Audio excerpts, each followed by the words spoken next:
Hello everyone. Hello बच्चा लोग, भाई लोग, बाबू लोग, सर लोग, कैसे हैं आप? आशा करता हूँ अच्छे से होंगे। आप सभी का स्वागत है। तो हम पढ़ाई कर रहे हैं स्ट्रेंथ ऑफ मटेरियल।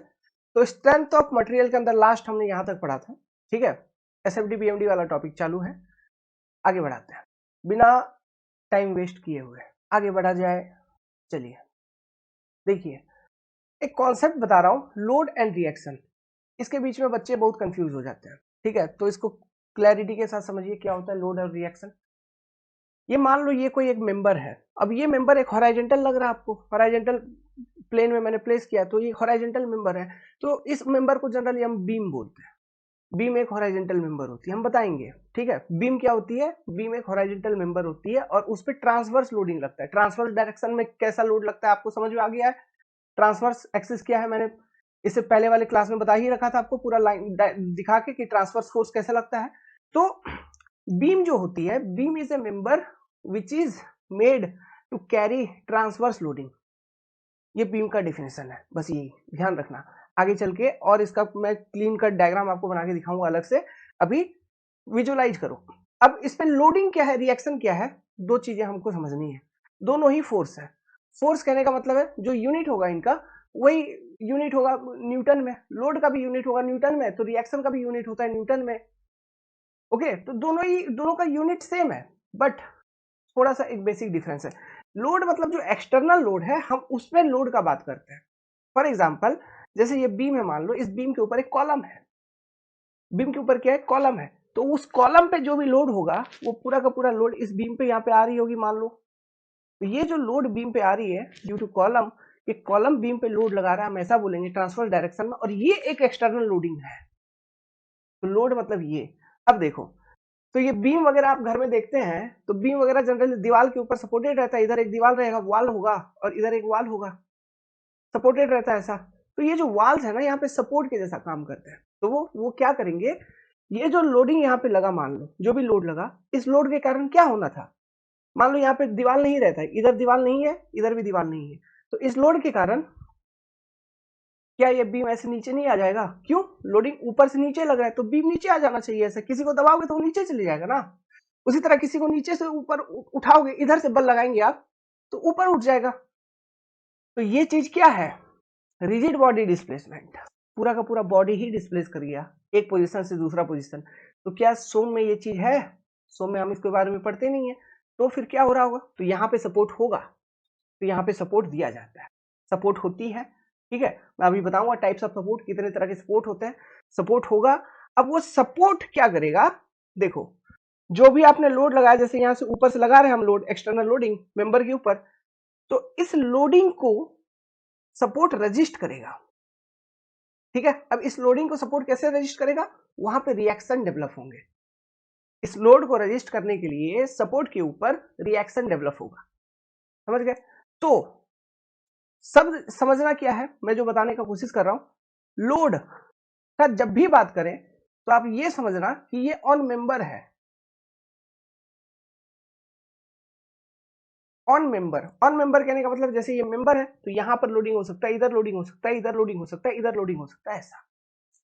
रिएक्शन का जब भी मैं बात करूं, रिएक्शन जैसे ही बोल दिया तो आपके दिमाग में तुरंत चलना चाहिए, अच्छा जो लोड और मेंबर लगा है, उसी लोड को रजिस्ट करने के लिए सपोर्ट्स पे, जहां पर भी इस मेंबर, जिस जिस पॉइंट पे ये मेंबर सपोर्टेड है, उन पॉइंट्स पे रिएक्शन डेवलप हो रही है। तो रिएक्शंस जनरली एट सपोर्ट आपको देखने को मिलेगा। समझ में आया? अब ये रिएक्शन दो तरह के होते हैं। रिएक्शंस जनरली दो तरह के होते हैं। हम यहाँ पे जो अभी डिस्कशन करेंगे वो टू डायमेंशनल डिस्कशन करेंगे, 2D में डिस्कशन करेंगे, मतलब दो ही डायमेंशन को कंसिडर करके डिस्कशन करेंगे। स्ट्रक्चर में मैं आपको 3D वाला कॉन्सेप्ट भी समझाऊंगा, स्ट्रक्चर एनालिसिस वाला पेपर में, लेकिन अभी इधर हम लोग 2D पे बात करेंगे। ठीक है, 2D 3D क्या होता है, सब कुछ स्ट्रक्चर एनालिसिस में और ढंग से और डिटेल में समझ में आएगा आपको। लेकिन अभी आप समझिए कि हम यहाँ पे टू डायमेंशनल, देखो टू डायमेंशनल कहने का मतलब है, यहाँ पे आप देख रहे हो अगर, ठीक है, इसका लेंथ वाला एक डायमेंशन है, प्लस क्रॉस सेक्शन पे दो डायमेंशन आपको अलग अलग दिख रहा है इस मेंबर का, है ना। तो टू डायमेंशन मतलब ये पूरा 3D स्ट्रक्चर में कोई दो डायमेंशन का वैल्यू बहुत ज्यादा होगा, मतलब उसका इंपॉर्टेंस ज्यादा होगा, तो इसलिए हम टू डायमेंशनल एनालिसिस करते हैं। 3D एनालिसिस करने का मतलब तीनों डायमेंशन, कोई मेंबर ऐसा है जिसमें तीनों डायमेंशन अपने आप में इंपॉर्टेंट है, तो हम वहां पे 3D एनालिसिस करेंगे, बस यही चीज होती है और कुछ नहीं। तो अभी जो भी हम आपको बताएंगे चीजें वो 2D में बताएंगे आपको। पहले ये बेसिक है, ये समझना है। क्वेश्चन सारे के सारे एग्जाम्स में आपको 2D से ही आते हैं, पूरा कोई भी एग्जाम, ठीक है। 2D एनालिसिस, 3D वो सब धीरे धीरे थोड़ा सा एक एक जगह पे हम DSDK निकालने का केस में थोड़ा 3D पढ़ेंगे स्ट्रक्चर एनालिसिस के अंदर, उसके बाद 3D और कहीं नहीं पढ़ेंगे पूरे बीटेक के सिलेबस में, और कहीं पढ़ेंगे ही नहीं, समझ गए, ठीक है। तो हम 2D पे ही बात करेंगे, 2 डायमेंशन। तो लोड और रिएक्शन आपको क्लियर है, लोड ऑन मेंबर होगा, रिएक्शन जब भी होगा एट सपोर्ट होगा। अब ये जो रिएक्शन है ये दो तरह के होते हैं। आप बोलोगे रिएक्शन फोर्स, एक तो बोलोगे रिएक्शन फोर्स, ठीक है। दूसरा बोलोगे रिएक्शन मूवमेंट। दूसरा क्या बोलोगे? Reaction movement. दो चीजें मैंने बताया, रिएक्शन दो तरह का होगा। सपोर्ट पे जब भी रिएक्शन डेवलप होगी वो दो तरीके का ही होता है, एक तो होता है रिएक्शन फोर्स, दूसरा होता है रिएक्शन मूवमेंट। अब ये क्या है? ये भी बेसिक है, सारा कुछ बेसिक चल रहा है, ये सब कुछ इंपॉर्टेंट है, बेस आपका डेवलप हो रहा है अभी, ठीक है। यही बोलते हैं ना बेसिक नहीं है, बेसिक नहीं है, तो यही है आपका वो बेस। तो इन सब पोर्शन को अच्छे से समझते हुए चलिएगा, जैसा जैसा समझा रहा हूं वैसा वैसा विजुअलाइज करते चलिए, इमेजिन करते चलिए। मेहनत लग रही है, ठीक है, आप भी मेहनत करिए सोचने में। रिएक्शन फोर्स जो है, एक बात तो क्लियर है, सपोर्ट पे डेवलप होगा, चाहे रिएक्शन फोर्स हो या रिएक्शन मोमेंट का बात करें। रिएक्शन फोर्स कब डेवलप होगा? देखो, मान लो लोड लग रहा था, ये लोडिंग के कारण ये जो मेंबर है ये ऐसे यूं नीचे चली जा रही थी, मेंबर का डिस्प्लेसमेंट हो रहा है। तो डिस्प्लेसमेंट हो रहा है मतलब नीचे से कोई इसे रोक रहा है क्या? नीचे से कोई नहीं रोक रहा है, मतलब नो रिएक्शन फोर्स, कोई किसी भी तरह का रिएक्शन फोर्स है ही नहीं, इसलिए तो नीचे से ये रुक नहीं रहा है, मतलब रुक नहीं रहा है। आप इस पे लोड लगा दिए तो ये नीचे आ गई। लेकिन अगर ऐसा होता कि आपने ऐसे लोड लगाया तो यहां से भी कुछ बैलेंसिंग फोर्स सपोर्ट से मिल रहा है इस मेंबर को, जिस कारण से वो नीचे नहीं आ रहा है, मतलब जो डिस्प्लेसमेंट होना था उसमें वो डिस्प्लेसमेंट रजिस्ट हो गया, डिस्प्लेसमेंट इज रजिस्टेड। तो ऐसे कंडीशंस में आपका रिएक्शन फोर्स डेवलप होगा। सो ये अब पॉइंट मिल गया आपको। व्हेनेवर डिस्प्लेसमेंट इज रजिस्टेड, और डिस्प्लेसमेंट ये कैसा?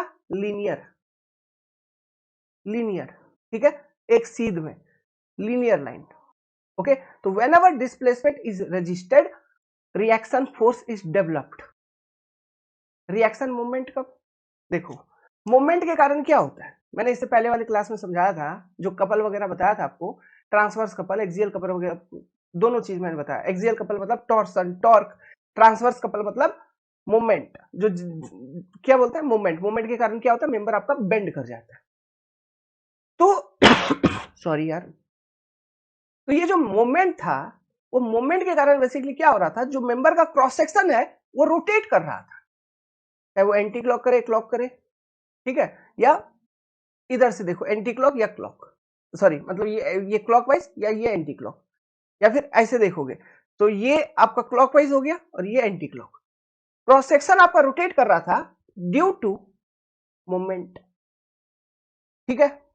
मतलब अगर मोमेंट आप लगा रहे हो एज ए लोडिंग, कोई एक मेंबर है मान लो, ऐसा एक बीम है मान लीजिए, इधर से एक मोमेंट आपने लगा दिया, ठीक है, इधर से एक मोमेंट आपने ऐसा लगा दिया, तो इस मोमेंट के कारण आप क्या कर रहे हो, देखो ऐसे मेंबर को ऐसे रोटेट करवा रहे हो। मुझे स्केल लेने दीजिए,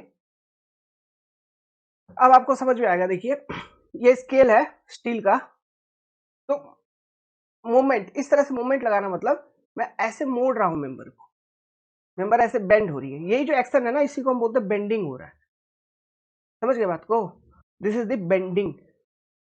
तो मैं क्या कर रहा हूं, रोटेट, मूवमेंट लगा रहा हूं, तो जो क्रॉस सेक्शन है, जो क्रॉस सेक्शन है ये रोटेट कर रहा है, क्रॉस सेक्शन आपका रोटेट कर रहा है। अभी देखो, अभी इस फॉर्म में मेंबर एकदम सीधा है, तो कहीं पर भी क्रॉस सेक्शन देखोगे वो भी एकदम सीधा होगा, हाँ वो भी एकदम सीधा होगा, एकदम वर्टिकल होगा। कहीं का भी क्रॉस सेक्शन देख लो, यहाँ का देख लीजिए, यहाँ का देख लीजिए, इधर का देख लीजिए, कहीं का भी आप क्रॉस सेक्शन देखेंगे वो भी एकदम वर्टिकल होगा। लेकिन अभी देखो, मैंने मान लो ऐसे मोड़ दिया, तो अब देखिए कहीं का भी क्रॉस सेक्शन देखेंगे वो वर्टिकल था नहीं। अगर पहले ऐसा था तो अब ऐसा हो गया, तो क्रॉस सेक्शन रोटेट, मेंबर का क्रॉस सेक्शन क्या हुआ, रोटेट कर गया। तो मूवमेंट की वजह से क्रॉस सेक्शन रोटेट करता है। बेंडिंग मूवमेंट जो होती है उसके कारण जो क्रॉस सेक्शन है वो ट्रांसवर्स एक्सिस के अबाउट रोटेट करती है, और जो टॉर्सनल मूवमेंट था, टॉर्क था, टॉर्सन था, उसके कारण जो क्रॉस सेक्शन है एक्सियल एक्सिस के अबाउट रोटेट करती थी। लास्ट क्लास में मैंने समझा रखा था आपको। तो रिएक्शन मूवमेंट कब डेवलप होगा, वो तब डेवलप होगा जब ड्यू टू लोडिंग मेंबर आपका रोटेट कर रहा हो और उस रोटेशन को रजिस्ट किया गया हो। जब ड्यू टू लोडिंग मेंबर आपका रोटेट कर रहा है और उस रोटेशन को रजिस्ट किया गया है, then reaction movement is developed. समझ गए? जब डिस्प्लेसमेंट को रजिस्ट किया जाएगा, reaction force will get developed. जब रोटेशन को रजिस्ट किया जाएगा, तब रिएक्शन मूवमेंट गेट डेवलप्ड। मतलब ये जो मैं यहां पे रोटेट करवा रहा हूं, ये तो मैं एक्सटर्नल मूवमेंट लगा रहा हूं, ठीक है? ये एक्सटर्नल मूवमेंट लगा रहा हूं। मान लो यहां पे सपोर्ट मेरा कुछ ऐसा होता कि ये जो एक्सटर्नल मूवमेंट में लगा रहा हूं जिसके कारण ये रोटेशन हो रहा है, ये मूवमेंट का डायरेक्शन क्या है बताओ बाबू? ये एंटी क्लॉक, एंटी क्लॉक, और ये क्लॉकवाइज है। देखो ये घड़ी के उल्टा दिशा में है, वो घड़ी के दिशा में है, ठीक है? तो इधर में लगाया क्लॉक, इधर एंटी क्लॉक, तो उस कारण से क्या हो रहा है, मेंबर आपका इस तरह से बेंड कर रहा है ना? तो मेंबर ऐसे जो बेंड कर रहा है, मैं क्या करूंगा, अगर मान लो ऐसा कुछ होता कि मेरा सपोर्ट कंडीशन कुछ ऐसा होता कि यहां पर एक रिएक्शन डेवलप हो जाता उल्टा दिशा में, इधर भी इसके उल्टे दिशा में एक रिएक्शन डेवलप हो गया मान लीजिए, तो यहां पे जितना भी मूवमेंट लग रहा है उसको बैलेंस करने के लिए ये मूवमेंट आ गया, यहां पे जितना भी मूवमेंट लग रहा है उसको बैलेंस करने के लिए ये मूवमेंट आ गया। तो ये लाल वाले हैं रिएक्शन मूवमेंट। तो मुझे ये बताइए, अब रोटेशन होगा नहीं, उसको बैलेंस करने के लिए कुछ ना कुछ मूवमेंट आ ही गया है ना, तो रोटेशन गेट रजिस्टेड। तो वहां पे जो बैलेंस करने के लिए वो आ गया उस मूवमेंट को, वो क्या है, एक्स्ट्रा, वो है रिएक्शन मूवमेंट। और ये भी डेवलप होंगे कहां पर, सपोर्ट के ऊपर।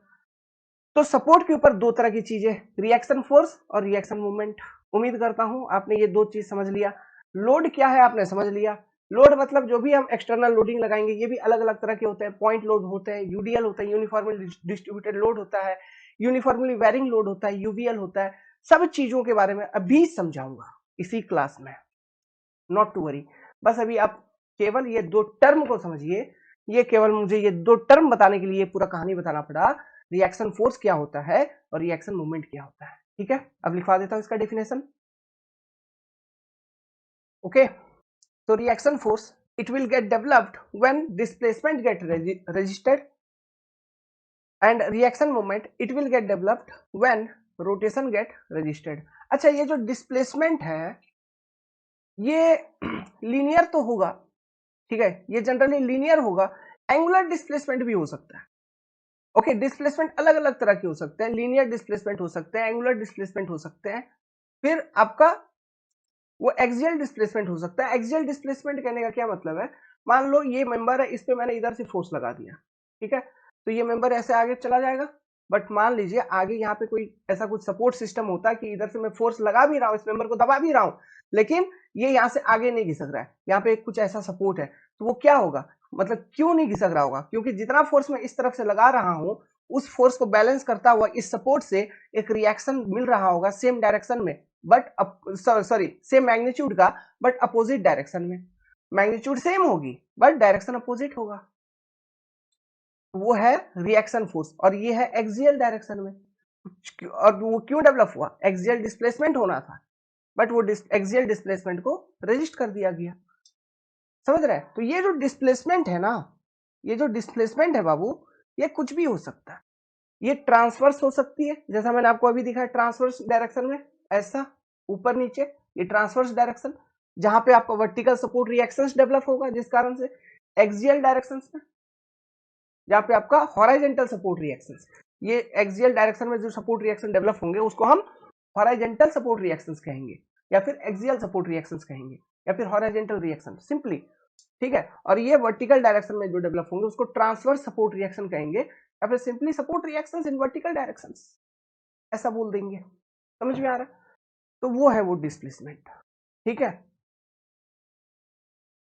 फिर डिस्प्लेसमेंट एंगुलर भी हो सकता है, ठीक है। तो एंगुलर डिस्प्लेसमेंट का केस आगे बताएंगे, अभी बताएंगे सब चीज ऊपर नीचे हो जाएगा। तो अभी बस ट्रांसवर्स और एक्सियल डायरेक्शन वाला जो है वो आपने समझ लिया। ट्रांसवर्स डिस्प्लेसमेंट अगर हो रहा है और उसको अगर हम रजिस्ट करेंगे तो ट्रांसवर्स डायरेक्शन में सपोर्ट से रिएक्शन फोर्स, और एक्सियल डायरेक्शन में अगर डिस्प्लेसमेंट हो रहा है और एक्सियल डिस्प्लेसमेंट को अगर रजिस्ट किया गया है तो हॉरिजॉन्टल डायरेक्शन में सपोर्ट से सपोर्ट रिएक्शन। समझ में आ रहा है? बस। और रिएक्शन मूवमेंट का तो मैंने यहाँ पे आपको समझाया ही था कि when it will get developed when rotation is registered, जब भी रोटेशन को रजिस्ट किया जाएगा तब उस समय सपोर्ट पे रिएक्शन मूवमेंट डेवलप होगी। जैसे कि बेंडिंग मूवमेंट जो होती है वो एक तरह का जो सपोर्ट पे देखने को मिलता है वो आपका रिएक्शन मूवमेंट है, क्योंकि वो रोटेशन को रजिस्ट कर रहा है। समझ गए? अब यहां से एक इंपॉर्टेंट टॉपिक चालू होता है आपका टाइप्स ऑफ सपोर्ट, ठीक है। बहुत बेसिक है, समझिएगा। यहाँ पे मिस किया कुछ भी तो पूरा का पूरा स्ट्रक्चर सोम आरसीसी सब खत्म, स्टील सब खत्म हो जाएगा, कुछ समझ में नहीं आएगा, ठीक है। ये सब चीज भूल छोड़ना नहीं है, इसलिए सोम पहले पढ़ा रहे हैं आपको, ठीक है। टाइप्स ऑफ सपोर्ट में सबसे पहला जो सपोर्ट होता है वो अपना होता है फिक्स सपोर्ट, जो कि जनरली आपको हर जगह देखने को मिलता है। आपके घरों में हर जगह फिक्स सपोर्ट देखने को मिलेगा। खिड़की वगैरह को छोड़ दीजिए, बाकी आप देखिए अपनी दीवार का कॉर्नर देख लीजिए, वो फिक्स सपोर्ट है। कुछ भी आप देख लो, जैसे आपका छज्जा निकला होगा तो छज्जा जो दीवार में घुसा हुआ है वो एक फिक्स सपोर्ट है। एक सिंपल एग्जांपल देता हूँ स्टील स्ट्रक्चर में। मान लो वेल्डिंग करते हो ना भाई, वेल्डिंग तो करते हो, वेल्डिंग करते हुए देखा है, तो किसी चीज को किसी से वेल्ड कर दिया तो वो फिक्स सपोर्ट हो गया, वो जहां पे वेल्डिंग किए हो वो फिक्स हो गया। वो चीजें ये है फिक्स सपोर्ट। विजुअलाइजेशन हुआ। अब इसका हम सोम के टर्म्स में कुछ फोर्स एनालिसिस करते हैं, देखते हैं यहाँ पे फिक्स सपोर्ट के ऊपर क्या क्या रिएक्शन हमको देखने को मिलता है। तो देखिए फिक्स सपोर्ट का जो रिप्रेजेंटेशन होता है, ये मैं 2D में अभी बात कर रहा हूँ, एकदम ध्यान रखना, ठीक है। 3D पे हम जा ही नहीं रहे, 2 डायमेंशनल चीजों पे हम बात कर रहे हैं, तो ये एकदम 2D है। ओके, हम यहाँ पे एकदम 2D ही बात कर रहे हैं। लिख ही देता हूँ यहाँ पे, जो भी डायग्राम वगैरह बनाऊंगा वो 2 डायमेंशंस में मैं शो कर रहा हूँ, ठीक है। तो देखिए ऐसा मान लो ये कोई एक मेंबर है, तो जो फिक्स सपोर्ट को हम शो करवाते हैं इस तरह से फिक्स सपोर्ट को शो किया जाता है। ये जो पोर्शन है ना, ये जो मैंने शो किया इस तरह से एक लाइन दिया और इस तरह से जो ये जो एरो एरो बनाया हूं, मतलब सॉरी ये जो ऐसा ऐसा लाइन दिया हूं, ये वाला इलाका है फिक्स सपोर्ट का। ये आपका फिक्स सपोर्ट, इस तरह से हम शो करते हैं फिक्स सपोर्ट को, ठीक है। अब मान लीजिए ये जो मेंबर है, ये मेंबर बेसिकली बीम है, कैंटिलीवर है, इसको क्या बोलते हैं? Cantilever member. इस तरह का जो होता है मेंबर, एक एंड पे फिक्स दूसरे एंड पे फ्री है, एक एंड पे फिक्स है दूसरे एंड पे फ्री है, इस तरह के मेंबर को हम बोलते हैं कैंटिलीवर मेंबर। जैसा हो गया आपका छज्जा, छज्जा देखे हो घर से बाहर निकला हुआ, वो एक कैंटिलीवर है आपका, ठीक है। तो उसको हम बोलते हैं कैंटिलीवर। अरे बहुत इंपॉर्टेंट है, आगे बहुत यूज होने वाला है कैंटिलीवर। इस बार एसएससी में 4-5 क्वेश्चन आए थे कैंटिलीवर से भर के, ठीक है। बहुत बेसिक बेसिक बातें। खैर अब देखो, हम फिक्स सपोर्ट पे कौन कौन से रिएक्शन डेवलप होंगे वो हमें देखनी है। लेट्स सपोज मैंने एक लोडिंग लगा दिया, एक इंक्लाइंड लोड। ये जो लोडिंग लगा रहा हूं देखो, इस मेंबर के ऊपर एक लोड लगा दिया मैंने पी, जो कि इंक्लाइंड है at some angle theta, inclined है, ठीक है। अब देखो, तो इस पी लोड को लगाने के कारण इस फिक्स सपोर्ट पे कौन कौन सा रिएक्शन डेवलप होगा, हमें ये चेक करनी है। तो कैसे करेंगे? देखिए पहला चीज, थोड़ा फोर्स को रिजॉल्व कर लो। अब ये आपका मेंबर, ये आपका फिक्स सपोर्ट, ये जो पी फोर्स है इसको मैं अगर फोर्स फोर्स रिजोल्यूशन देखा है आपने, पढ़ा है? ओके, तो अगर मैं रिजॉल्व करूंगा तो ये मैं पी साइन थीटा लिख सकता हूं वर्टिकल, और हॉरिजॉन्टल डायरेक्शन में क्या लिख सकता हूं? पी कॉस थीटा कंपोनेंट आ जाएगा जब हम रिजॉल्व करेंगे, ऐसा पी कॉस थीटा आ जाएगा। तो मेंबर के ऊपर यहाँ पे दो फोर्सेस आपको देखने को मिल रहे हैं। ये जो पी कॉस थीटा है, क्या वो मेंबर का एक्सियल डायरेक्शन में लग रहा है? तो क्या ये एक्सियल फोर्स हो गया? ये जो P sin थीटा है क्या वो मेंबर के ट्रांसवर्स डायरेक्शन में लग रहा है? तो क्या वो ट्रांसवर्स फोर्स हो गया?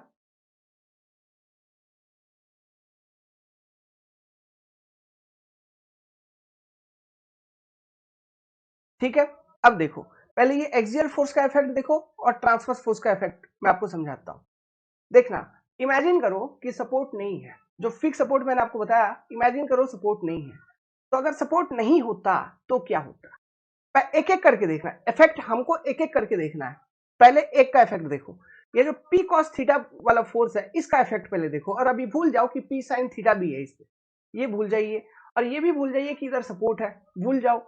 और केवल आप ये लगाओ इस मेंबर के ऊपर पी कॉस थीटा फोर्स इधर से लगा दो। तो जब पी कॉस थीटा फोर्स लगा दिया इधर, तो कुछ रोकने वाला है ही नहीं, ससुरा वो आगे बढ़ जाएगा ऐसा। तो ये चीज अलाउ करना है कि हमको नहीं करना है, ये अलाउ नहीं करना है। तो ये अलाउ नहीं करना है, इसलिए हमको सपोर्ट बनाना है। स्ट्रक्चर में सपोर्ट वगैरह हम प्रोवाइड करते हैं, उसको रिजिडली फिक्स करते हैं। तो सपोर्ट पे क्या डेवलप होगा? इस पी कॉस थीटा के अपोजिट में, अपोजिट डायरेक्शन में एक रिएक्शन डेवलप होगा जो कि इस पी कॉस थीटा फोर्स को रजिस्ट कर रहा होगा। तो ये हॉरिजॉन्टल रिएक्शन। इसको आप कैसे लिखोगे? देखो, इसको लिखने का तरीका एफ इन एच डायरेक्शन लिख सकते हो, या फिर कोई आर एच लिखता है, रिएक्शन जैसे लिखता है, रिएक्शन को आर इन एच डायरेक्शन लिखता है कोई, ठीक है, मीन्स हॉरिजॉन्टल रिएक्शन। या फिर और कोई ऐसे लिखता है एफ इन एक्स डायरेक्शन। क्यों? ये जो एक्सिस है, एक्सियल वाला है ना, लॉन्गिट्यूडनल एक्सिस है, तो उसको हम एक्स रिप्रेजेंट किए थे, तो एफ ऑफ एक्स कोई लिख देता है। इसको कैसे पढ़ते हैं? एफ ऑफ एक्स पढ़ते हैं, that is force in x direction पढ़ते हैं। ऐसा बहुत अलग अलग तरीके से लिखता है आदमी लोग, कोई आर एक्स भी लिख देगा, नोटेशंस है बस। तो कुछ भी लिखा हो, आपको बेसिक मालूम होना चाहिए कि वो हॉरिजॉन्टल फोर्स का बात कर रहा है या एक्सियल रिएक्शन का बात कर रहा है। तो ये डेवलप होगा यहाँ पे to resist what? Axial displacement. To resist axial displacement, support पे आपका हॉरिजॉन्टल फोर्स डेवलप होगा, सॉरी हॉरिजॉन्टल रिएक्शन डेवलप होगा। ठीक है, अब हम इफेक्ट देखते हैं वो ट्रांसवर्स फोर्स का। उसका इफेक्ट देखो भाई, अभी भूल जाओ, अब भूल जाओ कि सपोर्ट है इधर, वो भूल जाओ। पी कॉस थीटा लग रहा है वो भी भूल जाओ, सोचो कि केवल पी साइन थीटा लग रहा है। तो ये पी साइन थीटा फोर्स जो लग रहा है इसके कारण क्या ऊपर से नीचे लग रहा है, मतलब मेंबर नीचे चला जाएगा ऐसा। तो इस मेंबर को अपने जगह पे मेंटेन रहे, ये मेंबर नीचे ना जाए, तो हमें क्या अपोजिट डायरेक्शन में लगाना है फोर्स। क्या मतलब सपोर्ट से जो रिएक्शन मिलना चाहिए वो जिस डायरेक्शन में लोडिंग मिल रहा है उसके अपोजिट मिलना चाहिए क्या? ठीक है, इस वाले कंडीशन में ये जो फोटो दिखा रहा हूं यहाँ पर, तो बिल्कुल हाँ, हाँ जी हाँ। तो ये सपोर्ट पे ये वर्टिकल डायरेक्शन में, ट्रांसवर्स डायरेक्शन में, या फिर वाई डायरेक्शन कह लो, इस डायरेक्शन में एक फोर्स, रिएक्शन फोर्स आपको देखने को मिलेगा। तो इसको हम लिखने का तरीका होता है एफ ऑफ वाई का भी लिख देते हैं, that is force in vertical direction, या कोई आर वाई लिख देता है। ठीक है, कोई एफ वी लिख देता है वर्टिकल, ठीक है, कोई आर वी लिख देता है, ऐसा कुछ भी, कोई भी कुछ भी लिख सकता है। ये अलग अलग नोटेशन है, लेकिन बेसिक समझ में आया तो एक हॉरिजॉन्टल फोर्स भी डेवलप हो गया to resist that horizontal displacement. एक वर्टिकल फोर्स रेजिस्ट हो गया टू रेजिस्ट दैट, सॉरी, एक वर्टिकल फोर्स डेवलप हो गया सपोर्ट पे to resist that transverse displacement. ठीक है, नाउ अब और क्या डेवलप होगा फिक्स सपोर्ट पे? एक, अब एक चीज बहुत कंफ्यूजिंग होता है, बच्चे समझ ही नहीं पाते हैं। ठीक है तो इस चीज को समझना, थोड़ा इमेजिन करना। होगा क्या, मान लो कि ये सपोर्ट नहीं है, ये सपोर्ट नहीं है ठीक है, सपोर्ट नहीं है। अब मैंने तो यहाँ पे पकड़ा हुआ है इसको, ठीक है, लेकिन फिर भी ये भी इमेजिन करो कि इधर भी सपोर्ट नहीं है और मैंने जो यहाँ पकड़ा है ना वो भी नहीं पकड़ा है। ऐसा सोचो कुछ, मान लीजिए यहाँ पे मैं एक फोर्स लगाऊं, जैसे ये ट्रांसवर्स फोर्स लगाया हूं, कौन सा? ये वाला फोर्स, ट्रांसवर्स फोर्स। ये जो ट्रांसवर्स फोर्स है, ये देखना क्या कर रहा है, ये लगाऊंगा ये फोर्स, ठीक है, ये फोर्स अगर लगाऊंगा, इस कारण से इस पॉइंट के अबाउट मेंबर रोटेट भी कर रहा है, देखो कर रहा है ना जी रोटेट, नहीं दिख रहा है? मेंबर रोटेट कर जा रहा है, तो इस मेंबर के रोटेशन को रजिस्ट करना है, तो इसलिए एक मोमेंट डेवलप होना है वहां, ठीक है। तो फिक्स्ड एंड सपोर्ट जो होता है वहां पर मोमेंट भी डेवलप होता है, मोमेंट रिएक्शन, उसको क्या बोलेंगे हम, मोमेंट रिएक्शन। अब ये क्लॉकवाइज या एंटी क्लॉकवाइज कुछ भी डेवलप हो सकता है, ठीक है। ये डिपेंड करेगा एनालिसिस के ऊपर कि किस तरह से आपका रोटेशन हो रहा है, ठीक है, कैसा रोटेशन हो रहा है। जैसे यहाँ पे देखो, यहाँ पे जो रोटेशन हो रहा है, मेंबर कैसा रोटेट कर रहा है, जो लोडिंग है मेंबर को ऐसा रोटेट करवाने का कोशिश कर रहा है एक्चुअली में, रियली में, ठीक है। क्यों क्यों मैं ऐसा ऐसा ही, देखो ऐसा सीधा है, मैं क्या बोल रहा हूँ, जो लोडिंग है मेंबर को ऐसा रोटेट करवा रहा है, तो ये क्या है, देखो ये हॉराइजेंटल था पहले, इमेजिन करना, यहाँ पे समझा रहा हूँ, ऐसे ही देखते हैं, ये पहले हॉराइजेंटल था, यहाँ पे लोड है, अब इस पॉइंट के अबाउट ये जो पी लोड है, मतलब पी साइन थीटा लोड है, ये मेंबर को ऐसे रोटेट करवा रहा है, तो ये डायरेक्शन क्या है, ये मैं पूछ रहा हूं। टिक टिक टिक टिक टिक, घड़ी की दिशा में क्या क्लॉकवाइज है, क्या क्लॉकवाइज है, ठीक है। तो हम क्या बोल रहे हैं, ये पी साइन थीटा जो फोर्स है, इसके कारण एक मोमेंट है, और उस मोमेंट के कारण आपका जो मेंबर है वो क्लॉकवाइज डायरेक्शन में इस पॉइंट पे, कहां जहां सपोर्ट लोकेशन है, यहां पे रोटेट कर रहा है, इस पॉइंट के अबाउट क्लॉकवाइज डायरेक्शन में ये मोमेंट रोटेट कर रहा है ना। तो इस रोटेशन को रजिस्ट करने के लिए अपोजिट डायरेक्शन में एक मोमेंट होना चाहिए, यहाँ पे रिएक्शन मोमेंट होना चाहिए, ठीक है। तो अगर क्लॉकवाइज डेवलप हो रहा है तो एंटी क्लॉक में हम लगा देंगे रिएक्शन मोमेंट। तो यहां पर इस वाले डायग्राम के लिए, क्योंकि जो लोडिंग है, ट्रांसवर्स लोडिंग जो है, उसके कारण मेंबर का रोटेशन क्लॉकवाइज डायरेक्शन में हो रहा है, इसलिए मैंने यहाँ पर रिएक्शन मूवमेंट जो सपोर्ट पे मैं दिखा रहा हूं आपको, वो एंटी क्लॉक दिखा रहा हूं। लेकिन मान लो किसी केस में ऐसा है कि लोडिंग के कारण मेंबर का जो रोटेशन है वो ही एंटी क्लॉक में हो रहा है, तो रिएक्शन मूवमेंट क्लॉक लगाना होगा। तो ऐसा कोई जरूरी नहीं है, फिक्स रूल नहीं है कि फिक्स्ड एंड सपोर्ट पे जो रिएक्शन मूवमेंट होगा वो हमेशा एंटी क्लॉक ही होगा, ये भी जरूरी नहीं है। वो डिपेंड करेगा कि मेंबर का रोटेशन कैसा है, due to that loading, due to that transverse loading, member का रोटेशन कैसा है इस बात पे डिपेंड करेगा। और जैसा रोटेशन रिएक्शन उसके अपोजिट, अगर rotation clock reaction anti clock, अगर रोटेशन ही एंटी क्लॉक है तो रिएक्शन क्लॉकवाइज। समझ गए बात को। तो यहाँ पे इस पर्टिकुलर केस में मैं आपको एक रिएक्शन मोमेंट अगर दिखाऊं, तो ये रिएक्शन मोमेंट, इसको मैं क्या बोलूंगा, अब इसको क्या लिखूंगा, इसको लिखूंगा मैं एम जेड। अब ये जेड क्यों लिखा, सोचो जरा, दिमाग लगाओ। पिछला वाला क्लास का जो क्रॉस सेक्शन बनाया था उस पे जो एक्सिस दिखाया था, जो बेंडिंग मोमेंट मैंने दिखाया था, किस एक्सिस पे आ रही थी, जेड एक्सिस पे आ रही थी। जेड एक्सिस आपका ट्रांसवर्स एक्सिस है, ठीक है। तो वो मोमेंट को मैंने क्या लिखा था, एम जेड, तो वही एम जेड। तो यहाँ पे हम ये मान के चल रहे हैं कि जो रोटेशन हो रहा है वो जेड एक्सिस के अबाउट हो रहा है, क्रॉस सेक्शन का रोटेशन जो है वो जेड एक्सिस के अबाउट हो रहा है। अब जेड एक्सिस क्या, अगर फिर से एक बार दिखा दूं यहाँ पे 3D में, तो जेड एक्सिस ये था और ये वाई एक्सिस था, ये दोनों ही ट्रांसवर्स एक्सिस है। तो मैं यहाँ पे क्या लेके चल रहा हूं कि जो ये एम जेड है ये इस जेड एक्सिस पे अप्लाइड है, जो भी रिएक्शन डेवलप हो रहा है वो जेड एक्सिस के अलोंग, क्योंकि मेंबर यहाँ पे जो लोडिंग है, इस लोडिंग के कारण मेंबर ऐसे बेंड करेगी, ऐसे इस तरह से बेंडिंग हो रही है। इस तरह से जब मेंबर बेंड हो रहा है तो किसी भी क्रॉस सेक्शन पे आप देखेंगे क्रॉस सेक्शन जो है जेड एक्सिस के अबाउट ही रोटेट कर रहा है। ऐसा नहीं है कि क्रॉस सेक्शन वाई एक्सिस के अबाउट रोटेट कर रहा है, ये आपका वाई एक्सिस क्रॉस, ये मान लो क्रॉस सेक्शन है तो ये वाई एक्सिस, तो ऐसा थोड़ी ना हो रहा है कि क्रॉस सेक्शन वाई एक्सिस के अबाउट ऐसे या ऐसे रोटेट कर रहा है, नहीं, क्रॉस सेक्शन जेड एक्सिस के अबाउट ऐसे रोटेट कर रहा है, तभी तो इस तरह से बेंडिंग हो रहा है, ठीक है। तो जो रिएक्शन मोमेंट डेवलप होना चाहिए इस बेंडिंग को रजिस्ट करने के लिए वो जेड एक्सिस के अबाउट ही डेवलप होगा, तो इसलिए मैंने लिखा एम जेड। Logic clear. तो यहाँ पे ये सब चीजें क्लियर करते चलो भाई, है ना, एक्सिस वगैरह। अब मान लो कोई क्वेश्चन ऐसा है, जब आगे सॉल्व करेंगे बहुत ज्ञानी बन जाओगे, सोम के अंदर बहुत डिटेल में चले गए, बहुत डीप चले गए आप, तो फिर सब विजुअलाइजेशन, सब एक्सिस वगैरह सब कुछ क्लीन होने लगेगा। मान लो अगर मेंबर पे जो फोर्सेस है वो कुछ वाई डायरेक्शन में था फोर्स, यहाँ तो यहाँ जो फोर्स है वो फोर्स है वाई डायरेक्शन में, ठीक है, यहाँ फोर्स आपका वाई के डायरेक्शन में, लेकिन जो मेंबर का बेंडिंग हो रहा है है ना, मेंबर जब बेंड हो रहा है तो जो उसका क्रॉस सेक्शन है वो जेड एक्सिस के अबाउट रोटेट कर रहा है। मान लीजिए किसी क्वेश्चन में जो फोर्स दिया है ट्रांसवर्स फोर्स वो दे दिया है जेड के अलाउंग, तो जेड के अलाउंग अगर फोर्स दिया है तो मेंबर देखो जेड के अलाउंग अगर फोर्स दिया है तो कैसा होगा, ये मान लो ये आपका मेंबर है, ठीक है, तो जेड एक्सिस ऐसा है, तो जेड के अलाउंग फोर्स लगा दिया है तो मेंबर आपका ऐसा बेंड करेगा, इस तरह से, ऐसा। और ये किस प्लेन में बेंड कर रहा है ये भी सोच लो, इमेजिन कर लो भाई, ये सब वर्ड बहुत आगे डिफिकल्ट होता है। ये हॉरिजॉन्टल प्लेन में बेंड कर रहा है, ऐसा और ऐसा।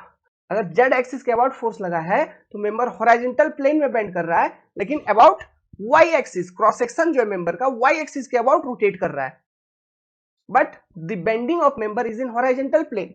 अब इस वाले केस में जो हम लोग यहाँ पे देख रहे हैं, मेंबर का जो बेंडिंग है वो वर्टिकल प्लेन में हो रहा है। देखिए, मतलब पहले यहां था, फिर यहां से बेंडिंग होने से ये मेंबर यहां से यहां आ गया, तो ये वर्टिकल प्लेन है, तो वर्टिकल प्लेन में मेंबर का बेंडिंग हो रहा है, लेकिन क्रॉस सेक्शन जो है वो रोटेट कर रहा है अबाउट जेड एक्सिस। विजुअलाइज हो रहा है, ये विजुअलाइजेशन बहुत जरूरी है ये सब चीज। तो ये आपका फिक्स सपोर्ट है भैया। तो फिक्स सपोर्ट के अंदर 2D में 3 support reaction at any support, fix support develop होता है जनरली, मोमेंट रिएक्शन और आपका हॉरिजॉन्टल एक्सियल फोर्स या फिर हॉरिजॉन्टल सपोर्ट रिएक्शन और वर्टिकल सपोर्ट रिएक्शन, ये सारी चीजें फिक्स सपोर्ट में, ठीक है बच्चा लोग। सोम बहुत मजेदार वाला पेपर है, हम लोग पढ़ाएंगे, पढ़ाते पढ़ाते सोम के अंदर खो जाएंगे, ठीक है, तो इस चीजों का आनंद लीजिए, लुत्फ लीजिए और समझते रहिए। जो भी चीज हम कह रहे हैं उसको जैसा विजुअलाइज मैं करवाने का कोशिश करता हूं, आप उसी तरह से विजुअलाइज किया कीजिए, माइंड में सोचा कीजिए, उसका पिक्चर बनाया कीजिए माइंड के अंदर, तब जाके सोम में चीजें अंदर जहन में आएंगे और लाइफ लॉन्ग तक कभी भी सोम के अंदर सवाल आपके गलत नहीं होंगे। ये सारा विजुअलाइजेशन बहुत जरूरी है, ठीक है। अब जैसे यहां पर एक डाउट आपके मन में फिर आएगा, सर जो बेंडिंग हो रहा है, मतलब मेंबर का जो बेंडिंग हो रहा है वो कौन से फोर्स के लिए हो रहा है, पी साइन थीटा ना पी कॉस थीटा। अब बोले सर पी साइन थीटा के कारण मेंबर इस तरह से इस पॉइंट के अबाउट ऐसे रोटेट कर रहा है, ठीक है, तो इस रोटेशन को रजिस्ट करने के लिए यहां पर रिएक्शन मूवमेंट डेवलप हो गया, क्लियर, आपने ये बोला, तो ये पी कॉस थीटा के कारण क्या रोटेशन नहीं हो रहा है, देखो हो रहा है क्या, बताओ, नहीं हो रहा है ना, पी कॉस थीटा तो एक्सियल है, इसके कारण केवल एक्सियल डायरेक्शन में डिस्प्लेसमेंट हो रहा है, रोटेशन कहां हो रहा है, रोटेशन केवल ये पी साइन थीटा के कारण इस पॉइंट के अबाउट आप देख रहे हो सपोर्ट के अबाउट तो हो रहा है, ठीक है, और उसी पी साइन थीटा फोर्स के कारण मेंबर में बेंडिंग मूवमेंट आती है, मेंबर में क्या आती है, बेंडिंग मूवमेंट आती है। बेंडिंग मूवमेंट कैसे कैलकुलेट करते हैं हम अभी बताएंगे, लेकिन ऐसे बेंडिंग मूवमेंट का फॉर्मूला मैंने बता रखा था, क्या होता है, फोर्स इनटू परपेंडिकुलर डिस्टेंस, ठीक है, फोर्स इनटू परपेंडिकुलर डिस्टेंस। जैसे कि यहाँ पे ये पी साइन थीटा का फोर्स है, तो ये जो फोर्स है ये फोर्स यहां पर प्लस यहां से लेके इस पॉइंट पे, जिस भी पॉइंट पे आप बेंडिंग मूवमेंट देखना चाहते हैं उस पॉइंट तक का डिस्टेंस उस फोर्स से कितना है, तो वो force into that perpendicular distance आप मल्टीप्लाई कर दोगे। देखो ये यहाँ पे इस केस में अगर मैं इस पॉइंट पे बात करूं, इधर पॉइंट बात करूं, तो ये फोर्स का लाइन ऑफ एक्शन ऐसा है वर्टिकल डायरेक्शन में, तो ये जो डिस्टेंसेस आप देख रहे हो मेंबर के ऊपर, ये तो इसके लाइन ऑफ एक्शन से देखिए 90 डिग्री का एंगल नहीं बना रहा है, तो ये परपेंडिकुलर डिस्टेंस नहीं है, तो फोर्स इनटू परपेंडिकुलर डिस्टेंस, उस पॉइंट पे कितना मूवमेंट लग रहा है उस फोर्स के कारण उसका मैग्नीट्यूड बता देगा। तो मूवमेंट का यूनिट क्या होगा, किलो न्यूटन मीटर या न्यूटन एमएम, ये होता है यूनिट ऑफ मूवमेंट। समझ गए बात को, चीजों को। तो यहाँ पे अगर मूवमेंट मैं बताऊं कि मूवमेंट कितना होगा, तो आपको इसके ये बताने के लिए डिस्टेंस मालूम होना चाहिए। तो लेट्स सपोज ये डिस्टेंस हो गया x, तो जो मूवमेंट का वैल्यू है ड्यू टू लोडिंग, ये p साइन थीटा जो फोर्स है, इस फोर्स के कारण इस फिक्स सपोर्ट के अबाउट जो मूवमेंट का वैल्यू है वो वैल्यू क्या होगा, p sign theta into x. वो मोमेंट का वैल्यू कितना हो जाएगा, सिंपली आप देखोगे फोर्स इंटू परपेंडिकुलर डिस्टेंस, तो P sine theta into x. ठीक है, ठीक है।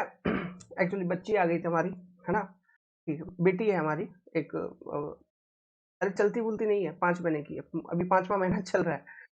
तो moment equal to P sine theta into X, ये आ जाएगा, समझ गए। अब ये मोमेंट, आप जैसे आपने यहाँ पे देखा, ये मोमेंट क्लॉकवाइज है, मतलब ये लोडिंग के कारण, ये जो लोडिंग है पी साइन थीटा का जो फोर्स है, ये फोर्स क्लॉकवाइज डायरेक्शन में मूवमेंट दे रहा है, मतलब मेंबर को क्लॉकवाइज डायरेक्शन में रोटेट करवाने का कोशिश कर रहा है। तो जो रिएक्शन डेवलप होना चाहिए सपोर्ट पे, वो एंटी क्लॉक होगा। समझ में आया? तो यही रिएक्शन मोमेंट, और उसका मैग्नीट्यूड जब निकालने जाओगे, तो मैग्नीट्यूड जब भी कैलकुलेट करोगे, जब हम अभी सिखाएंगे आपको मैग्नीट्यूड कैलकुलेट करने का तरीका, इक्विलिब्रियम इक्वेशंस बताएंगे, ठीक है। तो वो इक्विलिब्रियम इक्वेशन लगा के जब भी हम मैग्नीट्यूड कैलकुलेट करेंगे, तो उसका मैग्नीट्यूड भी देखेंगे, वो P sine theta into x के बराबर ही आएगा। समझ रहे हैं क्यों? क्योंकि वो रोटेशन को बैलेंस करने का ठेका कौन लिया है, जिम्मा कौन लिया है, ये रिएक्शन मोमेंट। समझ में आ रहा है? तो जितना रोटेशन उतना बैलेंस, मैग्नीट्यूड दोनों का सेम, डायरेक्शन उल्टा, बस। क्लीन पिक्चर, क्लीन एंड दिमाग में, ठीक है। धीरे धीरे और चीजें आने लगेंगे समझ में, बट अभी सुनते चलो, समझते चलो, जो जो बोल रहा हूं उतना हर एक फोटो पे, हर एक पेज पे चीजों को समझते चलिए। फिक्स सपोर्ट का एक एग्जांपल अगर आपको लिखना है तो क्या लिखेंगे, बहुत सारे एग्जांपल है, लेकिन एक बेस्ट एग्जांपल अगर आपको बतानी है, इंटरव्यू में जो पूछते हैं जनरली, वेल्डिंग बोल देना, ठीक है, थोड़ा अच्छा लगेगा सुनने वाले को। Welding is a example of fix support sir, तो उसको एकदम दिमाग में अट जाएगा कि हाँ ये लड़का फिक्स सपोर्ट के बारे में जानता है, ठीक है। देखिए ये सब जो पार्ट है, इसमें मैं इतना प्यार से बहुत मैक्सिमम चीजें समझाने का इसलिए कोशिश कर रहा हूँ ना, क्योंकि यही बेसिक है। यहाँ पे आप स्किप अगर हो गया आपका, ठीक है, यहाँ पे अगर आप कुछ चीजें पिक्चर माइंड में क्लियर नहीं है, तो फिर आपका पूरा का पूरा सभी पूरा सिविल इंजीनियरिंग पेपर ही गड़बड़ हो जाएगा, 4-5 पेपर। तो ये सारा कुछ कुछ जो बेसिक पार्ट है, वहां पे मैं बहुत अच्छे तरीके से प्यार से आपको समझाऊंगा। फिर जहाँ पे जरूरत नहीं है, जब आप ये समझ जाएंगे, ठीक है, उसके बाद देखिएगा कैसे फटाफट हम क्वेश्चन सॉल्विंग करवाते हैं। 10 मिनट के अंदर 5 क्वेश्चन खत्म, निपटा देंगे। क्यों? सब कुछ पहले से बता रखा है, बोलते चलूंगा हाँ हाँ हाँ, आपको विजुअलाइज होता चलेगा, लेकिन उससे पहले ये समझना जरूरी है, ठीक है। चलो दूसरा सपोर्ट समझते हैं, हिंज सपोर्ट।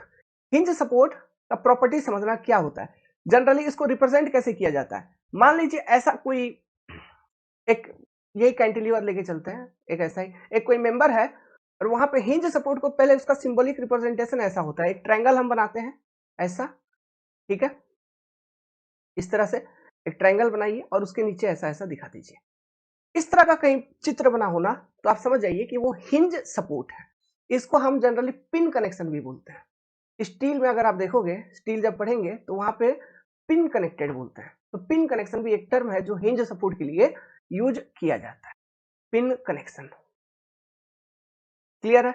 इस पे आप फोर्स ले लो भाई, फोर्स क्या ले लोगे, लेट्स सपोज एक इंक्लाइंड फोर्स पी मैंने लगा दिया एक पर्टिकुलर एंगल थीटा पे पी, तो इसका जब रिजोल्यूशन करेंगे एक्चुअली में, तो जो फोर्सेस आपको दिखेंगे, एक तो वर्टिकल दिखेगा और एक एक्सियल फोर्स दिखेगा, और ये दिखेगा आपको पी साइन थीटा, और ये वाला फोर्स दिखेगा आपको पी कॉस थीटा।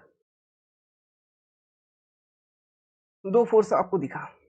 अब हम बात कर रहे हैं कि ये हिंज सपोर्ट पे कौन कौन सा रिएक्शन डेवलप होगा, ठीक है, ये चीज पे हम बात कर रहे हैं। तो देखिए सबसे पहले ये तो साफ साफ है, जैसा पहले एक्सियल इफेक्ट देखो, एक्सियल फोर्स के कारण जो एक्सियल डिस्प्लेसमेंट होता, उस डिस्प्लेसमेंट को ये सपोर्ट रेजिस्ट करता है, हिंज सपोर्ट रेजिस्ट करता है, तो मतलब एक्सियल डायरेक्शन में आपका रिएक्शन तो डेवलप होगा, इस डायरेक्शन में रिएक्शन डेवलप होगा।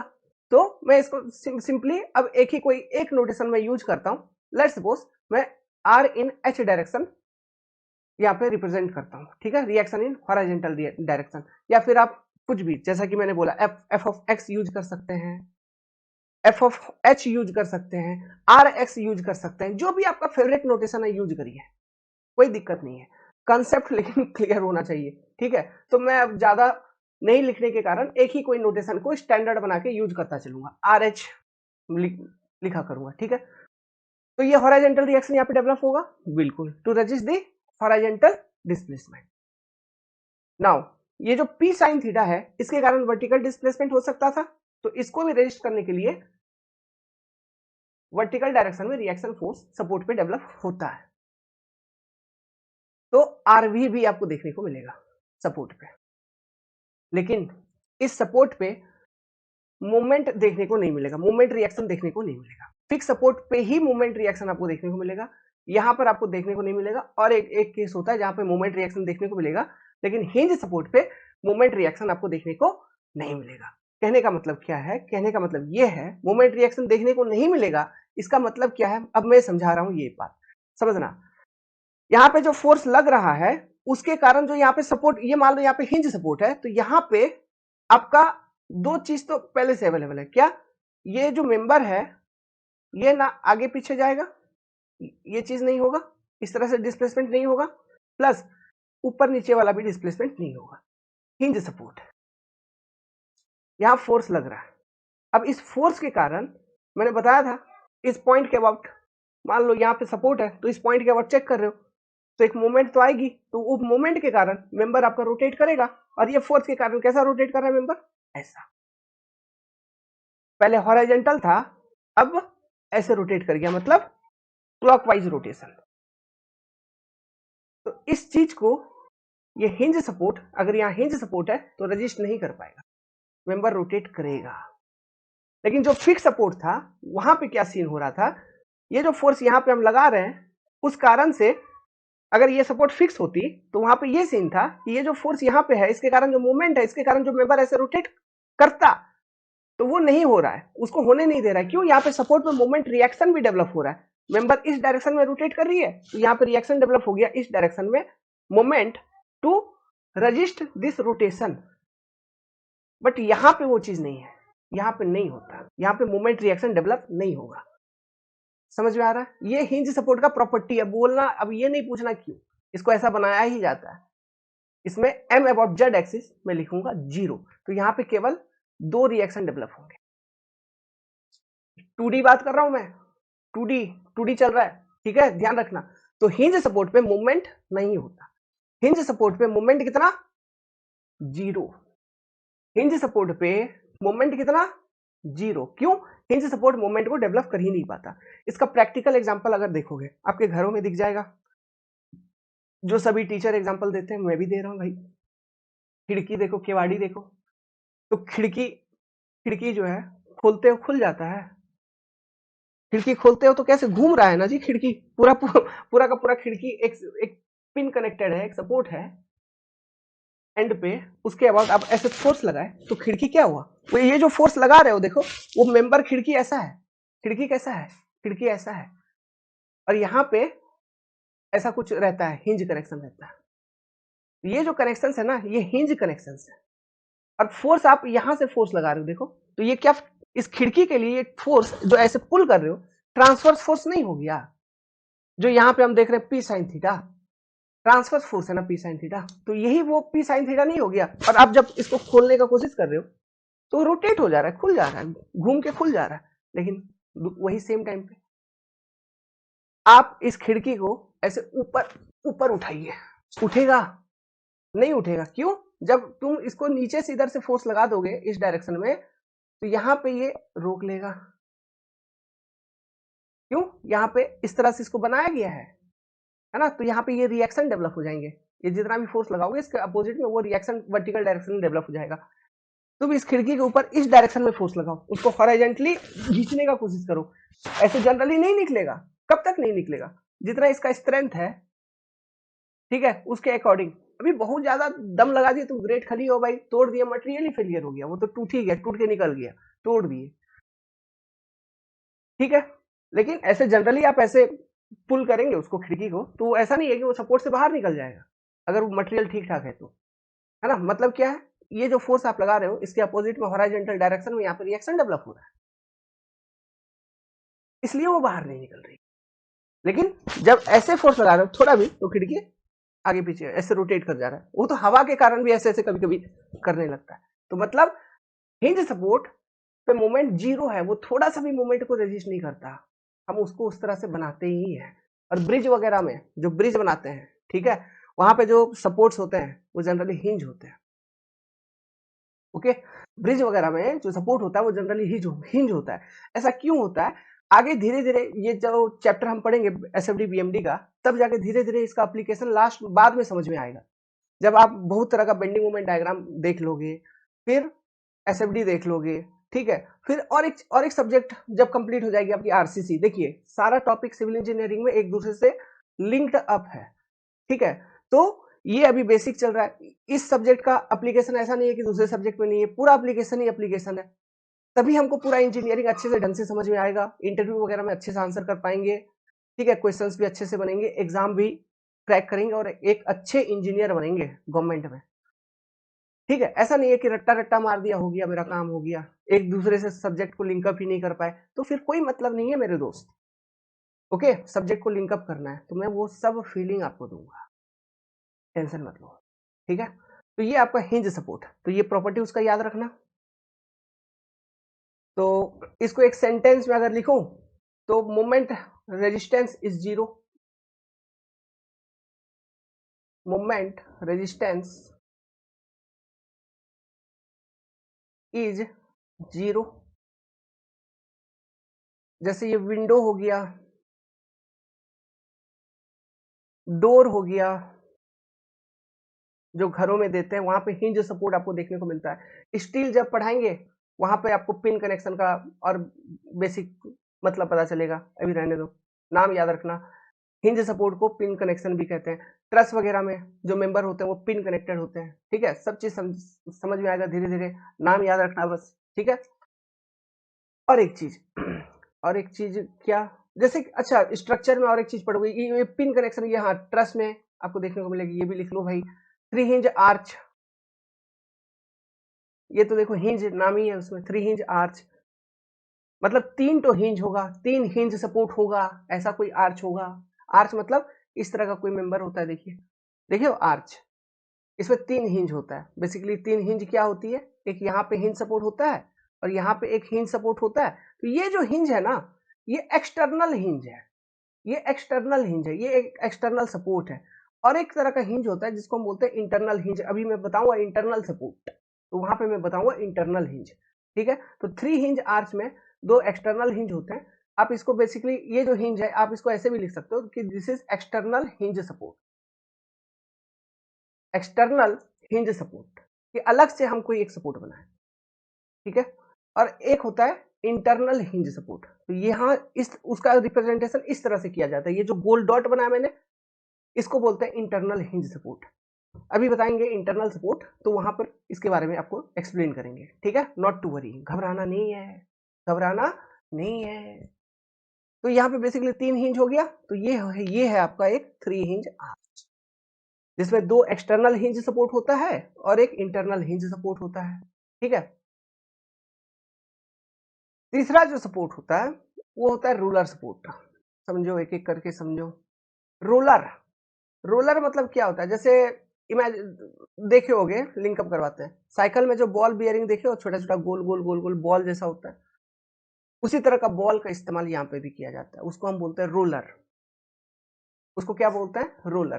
तो एक तरह का बॉल होती है, बेसिकली एक प्लेटफॉर्म होगा, पहले एक छोटा सा प्लेटफॉर्म बना लीजिए, स्टील का कोई प्लेट होगा, इस स्टील के प्लेट के ऊपर एक गेंद रख दीजिए, रोलर गोल जैसा कुछ, ठीक है। अब इसके ऊपर मेंबर को रख दीजिए, जो भी मेंबर है आपका, तो ये बन गया आपका रोलर सपोर्ट। अब इस पर हम बिहेवियर चेक करना चाहते हैं कि इस पे कौन कौन सा रिएक्शन डेवलप होगा। एक इंक्लाइंड फोर्स लगा दो, थीटा पी, फोर्स का रिजोल्यूशन किया पी साइन थीटा, फिर ये पी कॉस थीटा मिल गई इधर, फोर्स रिजोल्यूशन होता है ये, ठीक है। बेसिक मैकेनिक्स का प्रिंसिपल है जो आपने 10th प्लस 2 में पढ़ रखा होगा, नहीं पढ़ रखा होगा तो अभी देख लीजिए। जैसे ये होता है ऐसा, ऐसा कोई भी फोर्स है, ये थीटा एंगल पे है, तो ये पी फोर्स है मान लो, तो एक्स इस एक्सिस के अलाउ पी कॉस थीटा आ जाएगा फोर्स, उस फोर्स का कंपोनेंट, और वाई एक्सिस के अलाउ इधर आ जाएगा आपका पी साइन थीटा फोर्स का कंपोनेंट। ये जो है ये P sine theta P cos theta, इसको बोलेंगे कंपोनेंट ऑफ फोर्सेस, और ये जो पी है ये एक्चुअल फोर्स है। क्लियर है? ठीक। अब देखो यार चीजें यहाँ पे रोलर सपोर्ट में क्या है, रोलर सपोर्ट का बिहेवियर समझना। इमेजिन करते चलना, सोचो कि यहाँ पे गेंद है, जो गेंद से क्रिकेट खेलते हो वही गेंद है। मान लो गेंद के ऊपर एक तो लकड़ी रख दिया है, लकड़ी, इधर से तुम फोर्स लगाओगे तो आगे पीछे नहीं हो जाएगा, ये लकड़ी उस गेंद के ऊपर आगे पीछे हो जाएगा। क्यों? ये तो रोलर है, ये तो घुड़क जाएगा भाई, लुढ़केगा, घुड़क जाएगा। तो एक्सियल डायरेक्शन में किसी भी तरह का फोर्स यहाँ पे रिएक्शन मूवमेंट देखने को मिलेगा क्या? R in H direction? नहीं, जीरो। क्यों? ये घुड़क जा रहा है। तो रोलर सपोर्ट का ये प्रॉपर्टी होता है कि वो एक्सियल सपोर्ट रिएक्शन नहीं प्रोड्यूस करता। ठीक है, लेकिन ये पी साइन थीटा के कारण ये जो ट्रांसवर्स डायरेक्शन में ऊपर नीचे होता है, सोचो नीचे तो गेंद है, जमीन के ऊपर ये गेंद रख दो, उसके ऊपर एक लकड़ी रखो, ऊपर से दबाओ, तो क्या वो नीचे जमीन के अंदर धस जाएगा? नहीं, यहां से ये जो गेंद है उसको अंदर नीचे जाने नहीं देगा, मतलब वर्टिकल डायरेक्शन में रिएक्शन है। ठीक है, और वर्टिकल डायरेक्शन में जो रिएक्शन होगा, हमेशा ध्यान रखना, ये जो सपोर्ट है, ठीक है, ये जो सपोर्ट है इसके परपेंडिकुलर ही हमेशा डेवलप होगा।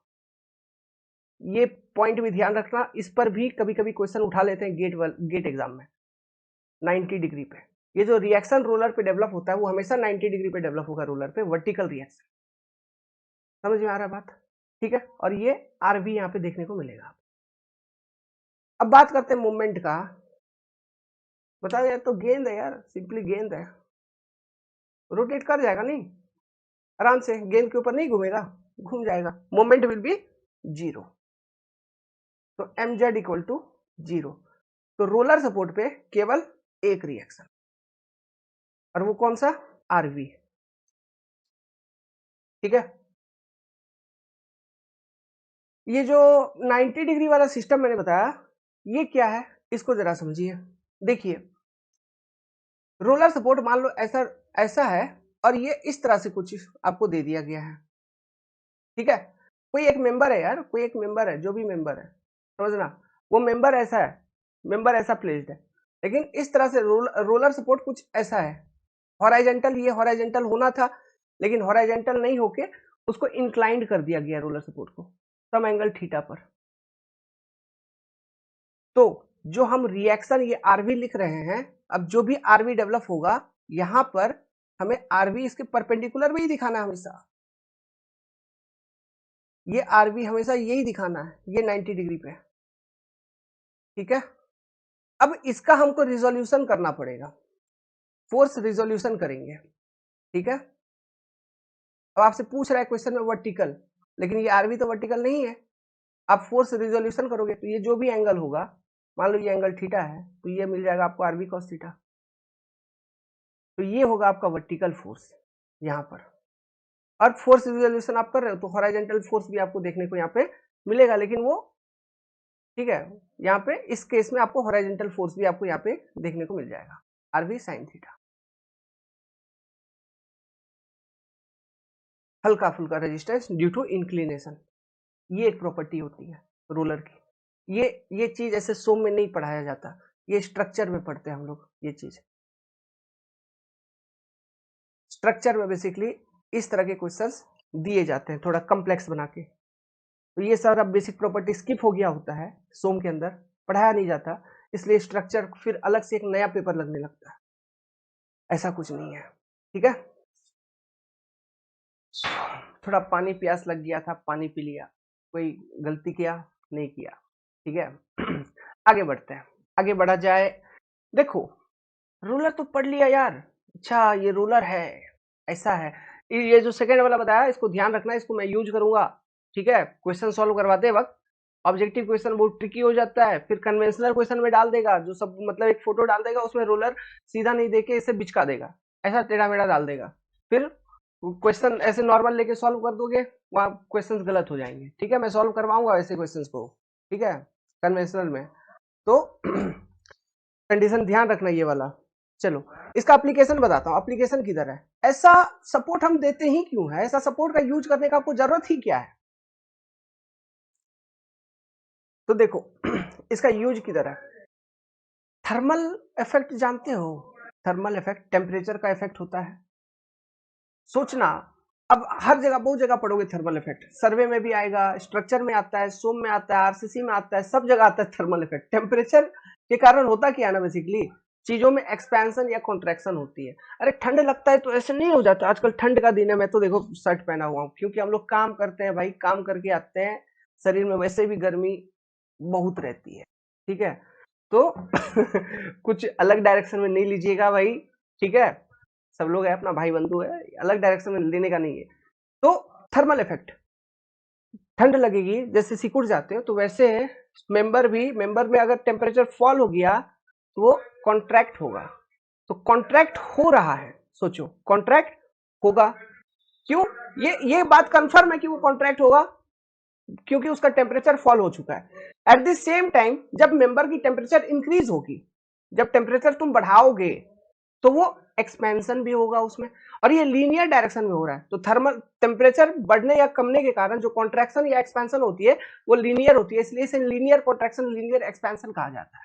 एक्सपेंशन मतलब लेंथ में इंक्रीमेंट हो गया, लेंथ बढ़ गया, कॉन्ट्रैक्शन मतलब लेंथ आपका रिड्यूस हो गया, छोटा हो गया, उस चीज को हम बोलते हैं कॉन्ट्रैक्शन।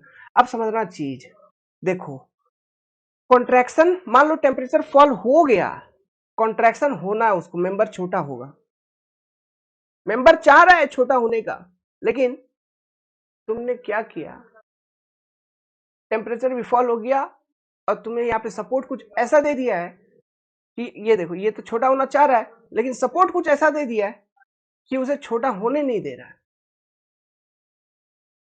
मेंबर के इच्छा के विरुद्ध चले गए, क्या किए, मेंबर का जो इच्छा है कि वो कॉन्ट्रैक्ट हो, उसके विरुद्ध आप चले गए, उसके विरुद्ध आप कुछ ऐसा काम कर दिए, तो क्या होगा, मेंबर में तनाव बढ़ेगी, स्ट्रेसेस डेवलप होंगे। क्यों? इंजीनियरिंग भाषा में मैंने बताया था, रिएक्शन, जैसे यहाँ पे डिस्प्लेसमेंट को रजिस्ट करते हो रिएक्शन डेवलप होता है, उसी तरह से एक टर्म आती है स्ट्रेस, स्ट्रेस तभी डेवलप होगा व्हेन स्ट्रेन गेट रजिस्टेड। ये चीज आगे आने वाले चैप्टर में स्ट्रेस स्ट्रेन का डेफिनेशन लिखाऊंगा, तो वहां पे ढंग से और समझ में आएगा।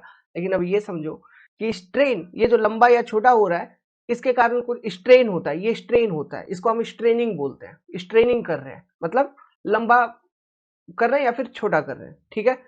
तो स्ट्रेन जब रेजिस्ट होगा तब स्ट्रेस डेवलप होता है, ये बेसिक फंडामेंटल चीज है। जैसे तुम कुछ करना चाहते हो लेकिन तुम्हें कुछ करने नहीं दिया जा रहा है, समाज की प्रेशर है, दुनियादारी है, सब कुछ तुम्हारे ऊपर दबाव है, तुमको कुछ करने नहीं दिया जा रहा है, तो तुम्हारे अंदर छलबलाहट खलबलाहट बढ़ेगा, तनाव बढ़ेगा।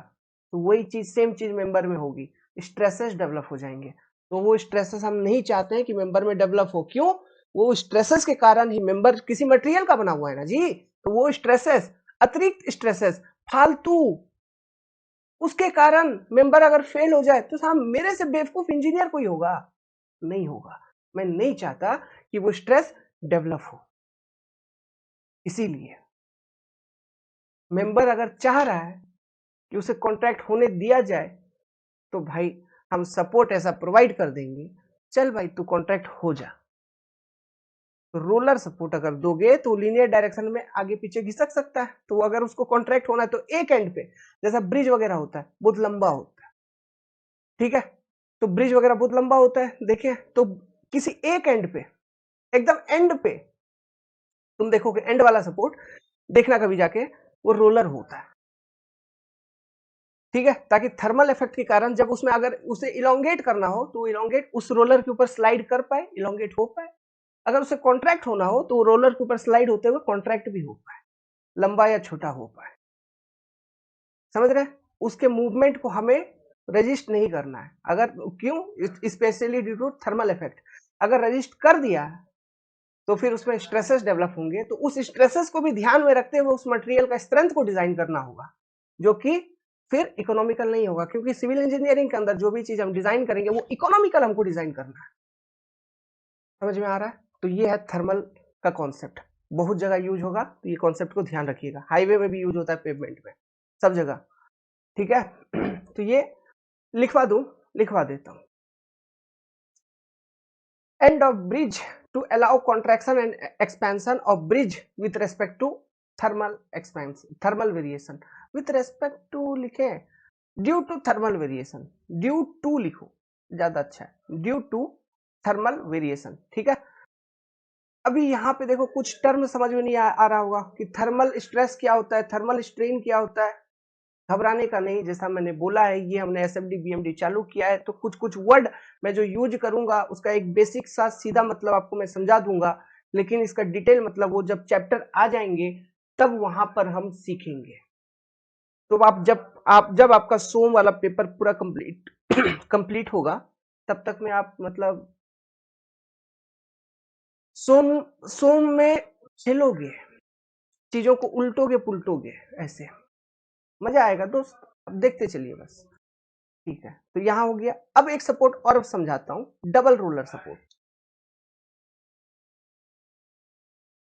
अब ये डबल रोलर सपोर्ट क्या है, मतलब डबल मतलब दो रोलर होंगे। दो रोलर कैसे कैसे होता है तो देखिएगा, ये सपोर्ट ऐसा कुछ दिखता है आपको, ऐसा कुछ होगा एक तो ब्लॉक जैसा, फिर यहां से मेंबर कनेक्टेड होगी, ये ब्लॉक से अच्छे से कनेक्टेड होगी मेंबर, ऊपर रोलर होंगे ऐसा, ठीक है, एक तरफ नीचे भी रोलर होगा एक तरफ ऐसा, इधर एक प्लेट होगा और ऊपर एक प्लेट होगा। इस तरह का अरेंजमेंट होता है तो हम उसे बोलते हैं डबल रोलर सपोर्ट, ठीक है। अब मान लो इस मेंबर पे कोई एक फोर्स लगा लो भाई, पी फोर्स लगा लो भाई कोई एक एंगल पे, इसका रिजोल्यूशन कर लीजिए ये पी फोर्स का। तो ये वर्टिकल डायरेक्शन में, ट्रांसवर्स डायरेक्शन में आपको पी साइन थीटा दिखेगा और एक्सियल डायरेक्शन में आपको पी कॉस थीटा दिखने लगा, ठीक है, दिख रहा हमको। अब ये पी कॉस थीटा के कारण एक्सियल डायरेक्शन में किसी भी तरह का यहाँ पे रेजिस्टेंस होगा क्या, नहीं, अरे रोलर ही तो है, एक तो बॉक्स है, ऊपर भी पहिया है नीचे भी पहिया है, तो इधर से मैं खेलूंगा तो आगे चल ही जाएगा, तो किसी भी तरह का रिएक्शन है नहीं। तो ये R in H direction equal to 0 यहां पर वर्टिकल डायरेक्शन में मिलेगा, बिल्कुल मिलेगा। R in vertical direction not equal to 0, R भी मिलेगा, ठीक है। मूवमेंट मिलेगा क्या, मूवमेंट रिएक्शन मिलेगा यहाँ पे, मिलेगा। कैसे मिलेगा, इमेजिन करो, ये ऐसा कहां पे देखे हो, ये डबल रोलर सपोर्ट का एक एग्जांपल क्या है बताऊं। पहले आजकल आजकल भी है यार, जैसे आप एग्जाम देने जाते हो, ठीक है, एग्जाम देने जाते हो, मान लो कोई टीसीएस के सेंटर पे गया, जैसे कंप्यूटर पे बैठते हो तो कीबोर्ड नीचे से निकालते हो, डेस्क से, कंप्यूटर डेस्क से जो कीबोर्ड निकालते हो बाहर, तो वो जो कीबोर्ड जिस सिस्टम पर लगा हुआ है वो डबल रोलर सिस्टम होता है, कीबोर्ड बाहर निकल जाती है, जो पहिया है फिर उसको ऐसे कीबोर्ड बाहर निकल जाएगा, ठीक है। तो कीबोर्ड का एक्सियल मूवमेंट हो रहा है ना, हो रहा है। कीबोर्ड को दबाओगे तो कीबोर्ड क्या नीचे चला जा रहा है, जमीन के नीचे, या फिर मतलब वर्टिकल डायरेक्शन में डिस्प्लेसमेंट हो रहा है क्या कीबोर्ड पे, ऐसे हाथ रख दोगे तो क्या वो कीबोर्ड मतलब वर्टिकली डिस्प्लेस हो जाएगा, नहीं, लेकिन कीबोर्ड को ऐसे पुल कर देंगे तो एक्सियल डायरेक्शन में डिस्प्लेस हो जाता है। तीसरा चीज मूवमेंट देखना, इमेजिन करो उसी कीबोर्ड को ऐसे दबाओ नीचे ऐसे, बट ट्रांसवर्स डायरेक्शन में फोर्स लगाओ अबाउट द सपोर्ट, सपोर्ट के अबाउट ट्रांसवर्स डायरेक्शन में जब हम फोर्स लगाएंगे तो क्या वो ऐसे घूम जाता है जैसे खिड़की खुल जा रहा था, उसी तरह वो रोटेट भी हो जाता है, नहीं होता है ना। कंप्यूटर डेस्क होता है क्या जो जिसपे कीबोर्ड रहती है, वो होता है क्या ऐसा रोटेट, नहीं होता है। मतलब डबल रोलर सपोर्ट के केस में यहां पर आपको मूवमेंट रिएक्शन भी मिलेगा एमजेड भी मिलेगा, तो ये नॉट इक्वल टू 0 होता है, कंफ्यूज नहीं होना, ठीक है। तो यहाँ पे दो रिएक्शन आपको देखने को मिलेगा, इसका एक एग्जांपल जो है computer desk, computer desk, computer keyboard desk,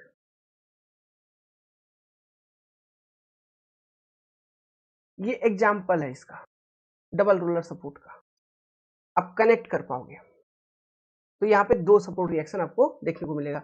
और ये मूवमेंट यहाँ पे क्यों मिल रहा है, बेसिकली मूवमेंट क्यों डेवलप हो रहा है, क्यों वो रोटेट नहीं कर रहा है, क्योंकि देखो ना, सोचो वो रोटेशन कहने का मतलब क्या है, ये मान लो यहाँ पे डबल रोलर सपोर्ट है, इसके बाद रोटेट करना था तो मेंबर ऐसे इस तरह से रोटेट करता है इस पी साइन थीटा फोर्स के कारण, बट ऊपर भी एक प्लेट लगा हुआ है, तो जैसे मेंबर रोटेट करेगा तो ऊपर वाला प्लेट इसको रोकेगा, हाँ, और नीचे से भी प्लेट है तो ये ऊपर भी ऐसे जाने का कोशिश करेगा तो नीचे वाला प्लेट भी ऊपर इसको जाने नहीं देगा, मतलब दो रेजिस्टेंस है इस एंड पे एक मतलब रोटेशन के अगेंस्ट में इस एंड पे एक रेजिस्टेंस मिल रहा है, वो सपोर्ट्स के कारण, वो प्लेट के कारण, ये जो प्लेट यहाँ पे लगा हुआ है इनके कारण बेसिकली, है ना। इसलिए एक मोमेंट रिएक्शन भी यहाँ पे आपको देखने को मिलता है। तो ये आपका डबल रोलर सपोर्ट। तो ये सारे जो सपोर्ट्स अभी मैंने आपको बताए, समझाए, ये एक्सटर्नल सपोर्ट होते हैं। यही 4 तरह का बेसिकली एक्सटर्नल सपोर्ट होता है। ओके, अब जो सपोर्ट मैं आपको बताऊंगा वो बताऊंगा इंटरनल सपोर्ट। इंटरनल सपोर्ट मतलब, ये एक्सटर्नल सपोर्ट कहने का मतलब है मेंबर के एंड पे लगा रहे हैं आप, मेंबर के एंड पे लगा रहे हैं, या फिर मेंबर को इसके ऊपर प्लेस कर रहे हैं, रख रहे हैं, तो ये एक्सटर्नल सपोर्ट है। जैसे कि फिक्स सपोर्ट मतलब मेंबर के एंड पे, एक एंड पे इधर, एक एंड पे इधर फिक्स सपोर्ट है, ऐसा फिक्स सपोर्ट। हिंज सपोर्ट मतलब यहाँ पे हिंज आपने प्रोवाइड कर दिया, इधर हिंज प्रोवाइड कर दिया, ऐसा हिंज सपोर्ट हो गया, ये सारा। ठीक है। इंटरनल सपोर्ट क्या होता है, मेंबर के बीच में अगर हो, मतलब मेंबर के बीच में, ये नहीं कि ये एक मेंबर है, जैसे ये पूरा का पूरा मेंबर, और मान लो यहाँ पे एक सपोर्ट है, यहाँ पे एक सपोर्ट है, इधर भी एक मैंने हिंज सपोर्ट डाल दिया, या फिर रोलर टाइप का जो रोलर सपोर्ट इससे पहले मैंने समझाया वो यहाँ पे लगा दिया। तो ये रोलर सपोर्ट, आप बोलोगे ये तो सर मेंबर के बीच में दिख रहा है, यहाँ पे ये मेंबर है लेकिन बीच में है, तो ये वाला बीच नहीं, ये तो एक्सटर्नल सपोर्ट ही है। यहाँ पर बीच मतलब मेंबर के बीच में, समझ रहे हैं। तो वो उस तरह का जो सपोर्ट होता है उसको बोलते हैं इंटरनल सपोर्ट, दो मेंबर के बीच में, मतलब दो मेंबर को जो कनेक्ट करता हो। अभी समझाता हूं, देखो अब टॉपिक डालो इंटरनल सपोर्ट्स। तो इंटरनल हिंज, पहले तो इंटरनल सपोर्ट, इंटरनल सपोर्ट का मतलब क्या है, it divide member into two parts. ठीक है, दो, एक मेंबर में अगर इंटरनल हिंज कहीं पे डाल दिए तो वो पूरे एक मेंबर को दो पार्ट में डिवाइड करते हैं। इंटरनल हिंज एक पहला टाइप का इंटरनल सपोर्ट है। देखिए मैं एक मेंबर बना रहा हूं, अभी थ्योरी समझाऊंगा, न्यूमेरिकल क्वेश्चंस जब करेंगे इसका एप्लीकेशंस को भी अच्छे से, यही इन्हीं थ्योरी को अप्लाई करके न्यूमेरिकल क्वेश्चंस को सॉल्व करेंगे। ठीक है, मान लीजिए ये एक फिक्स सपोर्ट है, प्लस ये एक मेंबर था ऐसा। ठीक है, ये बीम है एक, और इधर एक और एक सपोर्ट है। कौन सा सपोर्ट लोगे, मान लो इधर एक हिंज सपोर्ट भी है, एक तरफ फिक्स सपोर्ट, एक तरफ हिंज सपोर्ट, और एक पूरा मेंबर है जिसका लेंथ है एल, ये एक बीम है। क्या है, एक बीम है। अब मैं क्या कर रहा हूं, एक इंटरनल हिंज डाल दिया, यहां पे एक इंटरनल हिंज डाल दिया मान लो। तो ये इंटरनल हिंज, इसको मैंने क्या बोल दिया कि ये इंटरनल हिंज है। ध्यान से सुनना ये कॉन्सेप्ट, है ना। इसको मैंने बोल दिया कि ये इंटरनल हिंज है आपका। तो इंटरनल हिंज डाल देने के कारण पहला पहला चीज क्या हुआ कि जो मेंबर पहला एक सिंगल मेंबर था एल लेंथ का, अब ये दो अलग अलग मेंबर हो गए। ये एक मेंबर हो गया, ये एक अलग मेंबर हो गया, फर्स्ट, जैसा भी नंबरिंग कर सकते हो, सेकंड फर्स्ट, फर्स्ट सेकंड, मतलब मेंबर दो पार्ट में डिवाइड हो गया। अब ये इंटरनल हिंज है कैसा, मान लो ये जो बीम है इसका जो क्रॉस सेक्शन है रेक्टेंगुलर है, इसका जो क्रॉस सेक्शन है वो रेक्टेंगुलर है। तो मैं बनाता हूं, देखो ऐसा,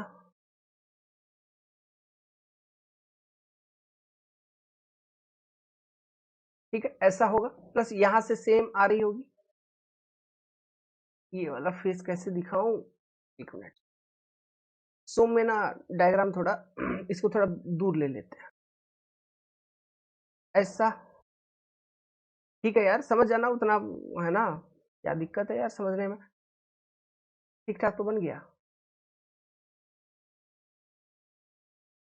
ठीक है, ये वाला एक हिस्सा, वो वाला एक हिस्सा, इन दोनों के बीच में अपने एक इंटरनल सपोर्ट डाल दिया, एक हिंज डाल दिया, इन दोनों को आपस में कनेक्ट करवा दिया ऐसा, एक गेंद जैसा कुछ होगा उससे, हिंज, इंटरनल हिंज होता है ये। ठीक है, यहाँ पे आपने एक इंटरनल हिंज प्रोवाइड कर दिया। जैसे थ्री हिंज आर्च में दो मेंबर आके ऊपर एपेक्स पॉइंट पे स्ट्रक्चर में देखेंगे, वहां पे इंटरनल हिंज से कनेक्टेड होता है। उसी तरह यहाँ पे ये जो बीम है उसका दो हिस्सा आया, ठीक है, बीच में एक इंटरनल हिंज है, उससे कनेक्ट हुआ, तो ये मेंबर के बीच में है, समझ रहे हैं ना। ये एक्सटर्नल नहीं, इसलिए ये इंटरनल सपोर्ट है।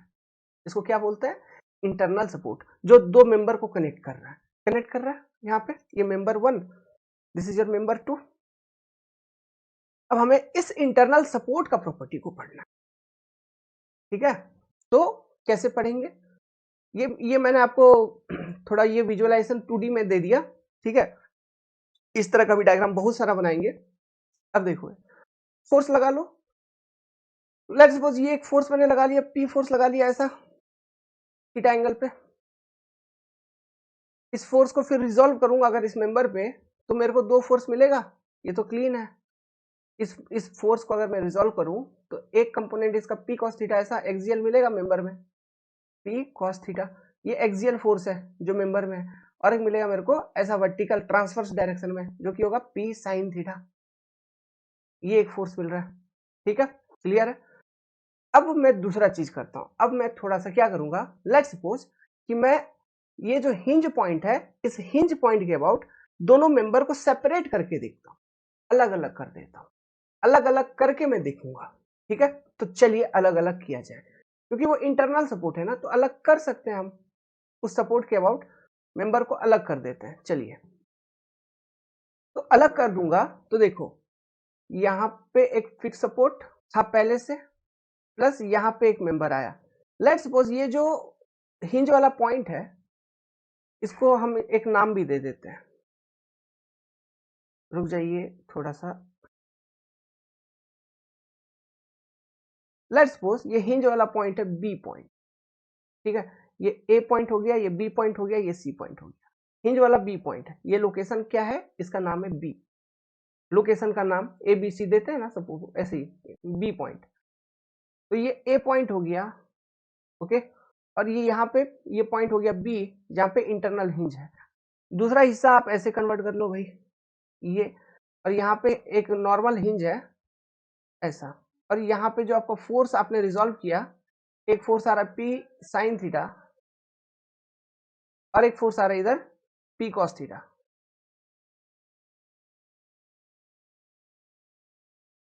ठीक है।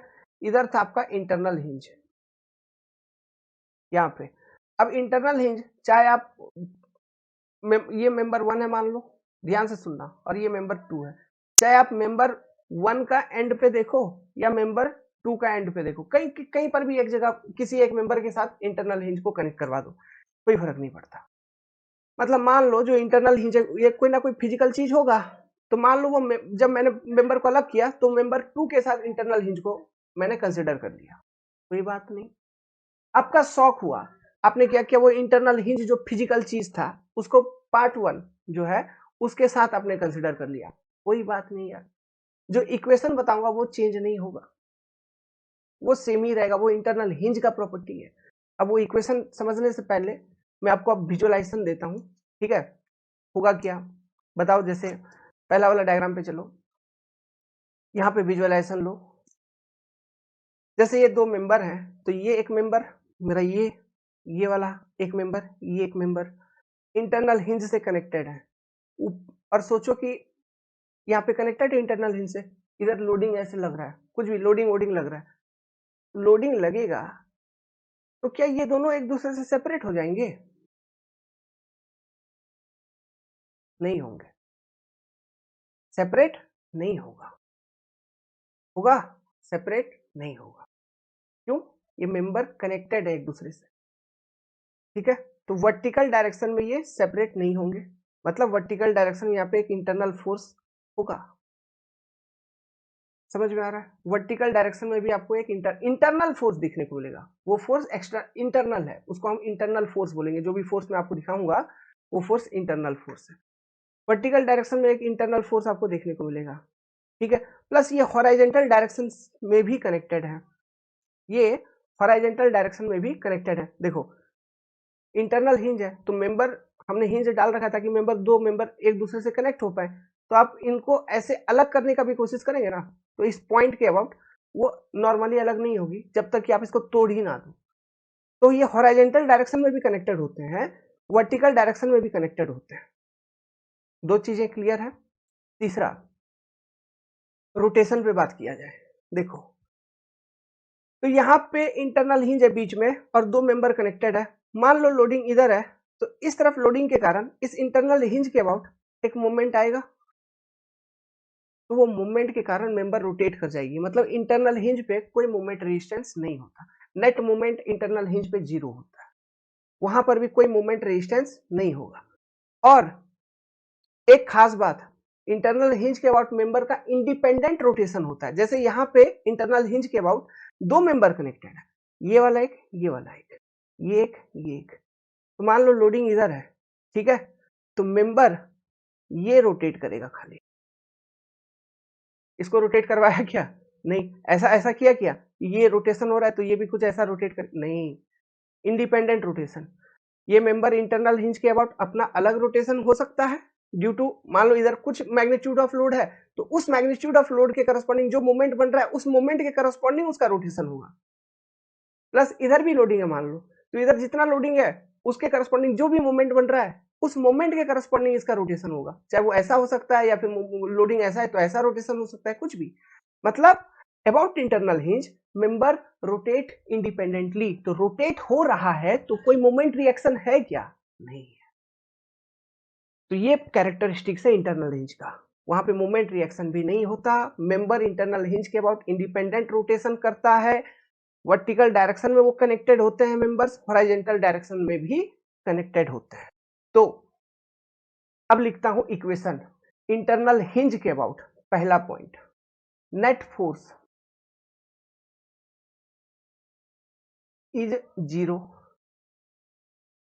चाहे आप हॉरिजॉन्टल में देख लो वर्टिकल में देख लो, नेट फोर्स होगा 0। हॉरिजॉन्टल डायरेक्शन में तो कनेक्टेड है ही ना, ठीक है, वो तो कनेक्टेड है, उससे हमको मतलब ही नहीं है, नेट फोर्स होता है 0। Second, net movement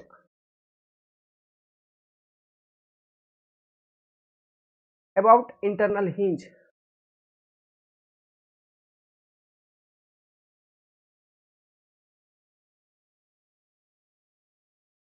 is 0, important है इसलिए लिख रहा हूं अच्छे से। Third, member rotate independently about internal hinge, member rotate independently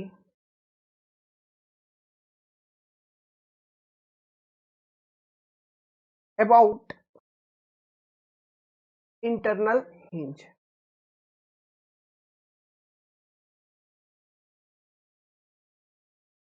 clear है? ठीक है।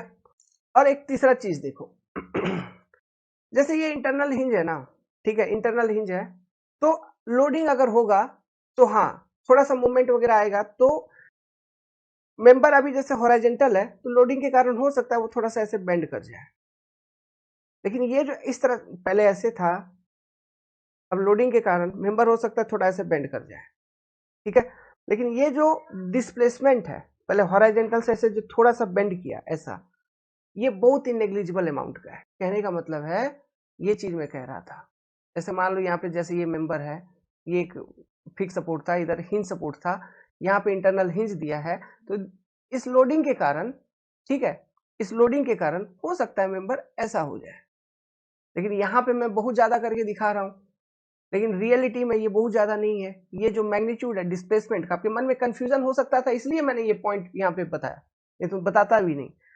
तो ये जो मैग्नीट्यूड है डिस्प्लेसमेंट का, it is negligible elastic displacement, negligible elastic displacement.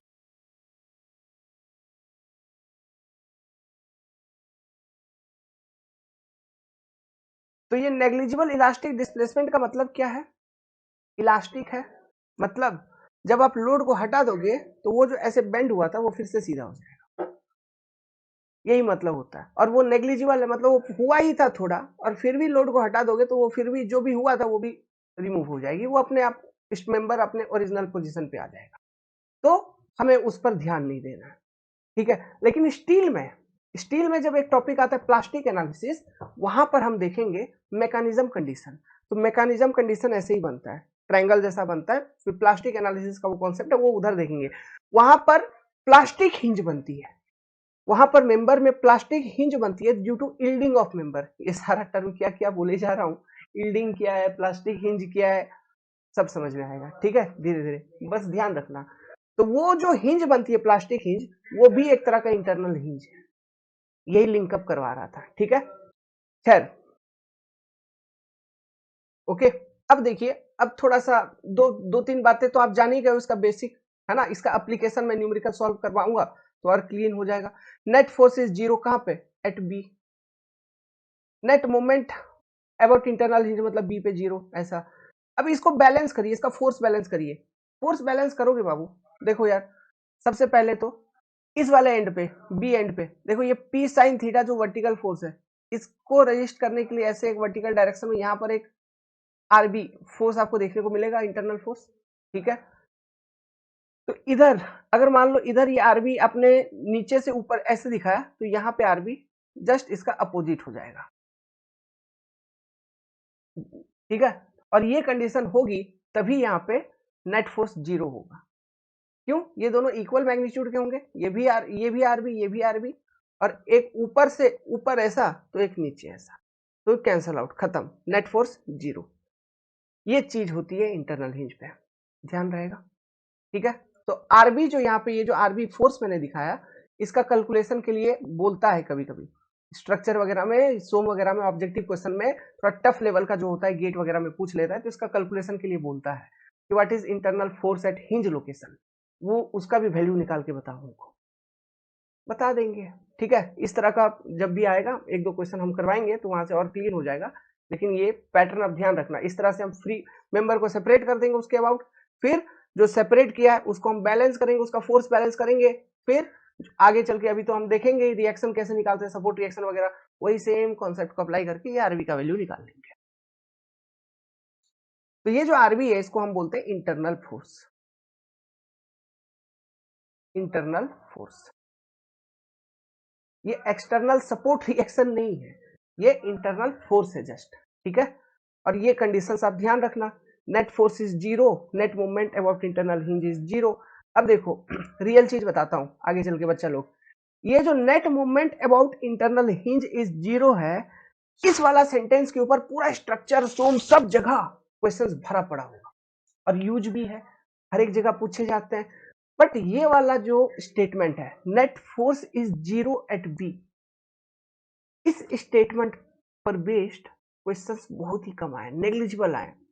तो थोड़ा एडवांस या टफ लेवल का क्वेश्चन बनाने के लिए ये ऊपर वाला स्टेटमेंट भी पूछा जा सकता है, और इंटरनल हिंज के बारे में पूछा जा सकता है। Consider following statement related to internal hinge, दो तीन स्टेटमेंट डाल देंगे ऐसा, ये जो मैंने बताया इनमें से कोई दो होगा या एक होगा, टिक लगाओ कौन से सही है। तो यही तीन है, और कोई स्टेटमेंट नहीं है इंटरनल हिंज का। इंटरनल हिंज लोकेशन पे नेट फोर्स जीरो होता है, लेकिन इंटरनल फोर्स होता है कि नहीं होता है, हाँ जी, देख तो रहा है हमको, आरबी इंटरनल फोर्स होता है, ठीक है। इंटरनल फोर्स होता है, लेकिन नेट फोर्स, नेट फोर्स कहने का मतलब जब हम सम निकालेंगे ना, sum of all forces about point B, वो जीरो होना चाहिए, net force at B zero होना चाहिए, ठीक है। नेट हम कैसे नेट निकालते हैं, नेट मतलब देखो बेसिक है, जैसे ये कोई गाड़ी है, ठीक है, ये गाड़ी है, इधर से एक फोर्स लग रहा है F1, इधर से एक फोर्स लग रहा है F2, ऐसा। तो किसी एक डायरेक्शन में, जैसे हम x डायरेक्शन में, ये x डायरेक्शन है, तो F1 माइनस F2, एक अगर इधर से पॉजिटिव तो उधर से नेगेटिव कंसीडर कर लिया, ये जीरो होना चाहिए। तो ये F1 माइनस F2 क्या है, this is your net force, ये कॉन्सेप्ट होती है नेट फोर्स की। तो ये कोई एक डायरेक्शन में देखा तो नेट फोर्स जीरो होना चाहिए, उसी तरह वर्टिकल डायरेक्शन में देख लो, ठीक है, नेट फोर्स जीरो होना चाहिए, वही चीज है। हॉरिजॉन्टल में देख लो, नेट फोर्स जीरो होना चाहिए, तो वही स्टेटमेंट लिखा है, net force is zero at B. जब हम न्यूमेरिकल सॉल्व करेंगे तब आपको और अच्छे से समझ में आ जाएगा, कोई घबराने वाली दिक्कत नहीं है, बात नहीं है। सेकंड, ये आपका पहला इंटरनल सपोर्ट था। Second type of internal support, देखो यार सपोर्ट में ही इतना टाइम हम लोगों ने स्पेंड किया, वो होता है इंटरनल लिंक, इंटरनल लिंक। लेकिन ये सब बेसिक है, बताना बहुत जरूरी है, ये तो यहीं से बच्चों का दिमाग गड़बड़ होना चालू हो जाता है, समझ में नहीं आता क्या क्या क्या कैसे। इंटरनल लिंक बोल लीजिए, या फिर आप इसको इंटरनल रोलर बोल लीजिए। मान लो कैसा दिखेगा, ये एक ऐसा मेंबर है, ऐसा एक मेंबर आया, यहाँ पे एक रोलर लगाओ, फिर इसके ऊपर से एक मेंबर चला गया, यहाँ पे फिर एक कोई सपोर्ट है, जो भी सपोर्ट लेना है मान लो ऐसा। तो ये जो रोलर है ना, इसको हम बोलते हैं इंटरनल रोलर, या फिर इसी तरह का सपोर्ट को इंटरनल लिंक सपोर्ट बोला जाता है। ठीक है, अब देखो एनालिसिस किया जाए इसका। यहाँ पे कोई एक लोड लगा लो यार, वो कोई भी एक सीधा ट्रांसवर्स लोडिंग ले लो। ठीक है, पी लोडिंग ले लो। अब मान लो जैसे ये पी फोर्स लगा है, अब ये पी फोर्स के कारण मेंबर अगर बेंड कर रहा है तो इसका बेंडिंग कैसा होगा? देखिए, ये पी फोर्स के कारण मेंबर जब बेंड करेगा तो ऐसा कुछ बेंडिंग होगा, मेंबर ऐसा नीचे आएगा, बेंड करेगा। यहाँ पे ये रोलर, ये मेंबर ऐसे आ गई तो यहाँ पे रोलर, फिर ये मेंबर उसके नीचे है, तो सॉरी, ऐसा कुछ आपको बेंडिंग दिखेगा। मतलब दोनों एक साथ बेंड करेंगे, दोनों एक साथ बेंड करेंगे। ये चीज मैं क्यों बता रहा हूँ एक साथ बेंड करेंगे? ये इसलिए बता रहा हूँ क्योंकि इससे पहले मैंने इंटरनल हिंज पढ़ाया, तो वहां पे मेंबर का इंडिपेंडेंट रोटेशन बताया था अबाउट इंटरनल हिंज, लेकिन यहाँ पर मेंबर का independent rotation about internal hinge नहीं होगा। अगर बेंड कर रहा है एक मेंबर, तो दूसरा मेंबर जो है इस तरह से कुछ रोलर से कनेक्टेड है कि इसके बेंडिंग के कारण वो भी बेंड होगा। समझ गए? बेंडिंग दोनों में होगा, इंडिपेंडेंट बेंडिंग नहीं होगा, इंडिपेंडेंट रोटेशन नहीं हो रहा है, एक ही साथ होगा। ठीक है, लेकिन हाँ, जो इक्वेशंस है, नेट मूवमेंट,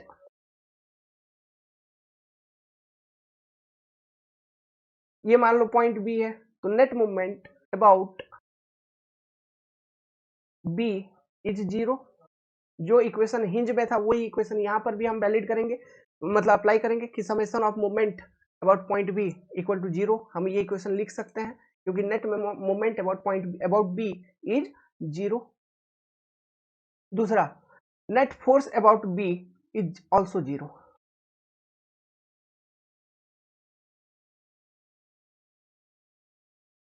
इज जीरो, ये दो इक्वेशन इधर भी वैलिड होगा। Net movement about B is zero, net force about B is zero. अभी थोड़ा सा अगर मैं फ्री बॉडी डायग्राम बना के दिखाऊं तो दोनों मेंबर को सेपरेट कर दो। दोनों मेंबर को जब सेपरेट कर दोगे तो ये एक मेंबर इधर से ऐसे आ गया मान लो, फिर एक मेंबर इधर से ऐसे आ गया, यहाँ पे हिंज है। ठीक है, अब ये इंटरनल रोलर वाला लोकेशन है, मतलब ये पॉइंट बी है, ये पॉइंट बी है। तो इधर लोडिंग आपने लगा रखा है पी, यहाँ पे वर्टिकल ऐसा, तो यहाँ पे एक फोर्स आर बी ऐसा डेवलप होता हुआ दिखेगा। बैलेंस करोगे जब इस मेंबर को फोर्स बैलेंस करोगे तो आर बी ऐसा दिखेगा। तो आर बी इधर से ऊपर दिख रहा है, तो इधर से net force equal to zero है, net force about point B zero है। तो इसका मतलब ये जो आरबी है, जैसे इधर से नीचे से ऊपर है तो इधर ऊपर से नीचे होना चाहिए आरबी, तभी जाके ये इक्वल मैग्नीट्यूड का होगा, तभी जाके ये दोनों कैंसिल होगा और यहाँ पे नेट फोर्स जीरो आपको देखने को मिलेगा, नहीं तो नहीं। ये कंडीशन यहाँ पर भी है, और ये आरबी यहाँ पर भी, इस आरबी को हम क्या बोलते हैं? It is nothing but internal force, internal force. ठीक है, और मेंबर का rotation about the internal link is not independent here. जैसा हिंज में हो रहा था, इंटरनल हिंज के केस में मेंबर का रोटेशन इंडिपेंडेंट, अगर इस पे लोडिंग है तो ये अपना रोटेट कर रहा है हिंज के अबाउट, इस पे लोडिंग है ये अपना रोटेट कर रहा है हिंज के अबाउट। लेकिन यहाँ पर ऐसा नहीं है, एक रोटेट कर रहा है तो इसका रोटेशन के कारण दूसरा मेंबर भी रोटेट कर रहा है। तो rotation about the link of member is not independent but net movement about B is zero. समझ गए? क्यों net movement about B zero? मतलब रोटेट तो हो रहा है ना, तो रिएक्शन मूवमेंट कहाँ है? रिएक्शन मूवमेंट तो नहीं है ना, तो यहाँ पर movement equal to zero, reaction movement नहीं है। अगर रिएक्शन मूवमेंट होता तो movement not equal to zero होता, लेकिन यहाँ तो रिएक्शन मूवमेंट है नहीं आपका, तो मूवमेंट इक्वल टू जीरो। तो वेल, इसी के साथ इस वीडियो को एंड किया जाए क्योंकि वीडियो का लेंथ काफी ज्यादा हो गया है। ठीक है आज, लेकिन उम्मीद करता हूँ ये जो कॉन्सेप्ट हमने टाइप ऑफ सपोर्ट का डिस्कस किया, रिएक्शन मूवमेंट का, ये सारा रिएक्शन फोर्स का, ये सब कुछ समझ में आया होगा। अगला टॉपिक से, अभी तो बेसिक ही चलेगा, थोड़ा इस पे टाइम स्पेंड करेंगे, ठीक है, लेकिन अगला टॉपिक से, लेकिन मेरा ना दिल नहीं मानता है, मैं मैक्सिमम टू मैक्सिमम बात करना चाहता हूँ एक किसी टॉपिक पे। ओके, खैर जो जैसा होगा देखते चलेंगे, लेकिन अभी तो बेसिक जब तक चलेगा वो तो अच्छे से करना है, फिर जब क्वेश्चंस करेंगे अपने आप टाइम शॉर्ट हो जाएगा। चलिए, ऑल द बेस्ट।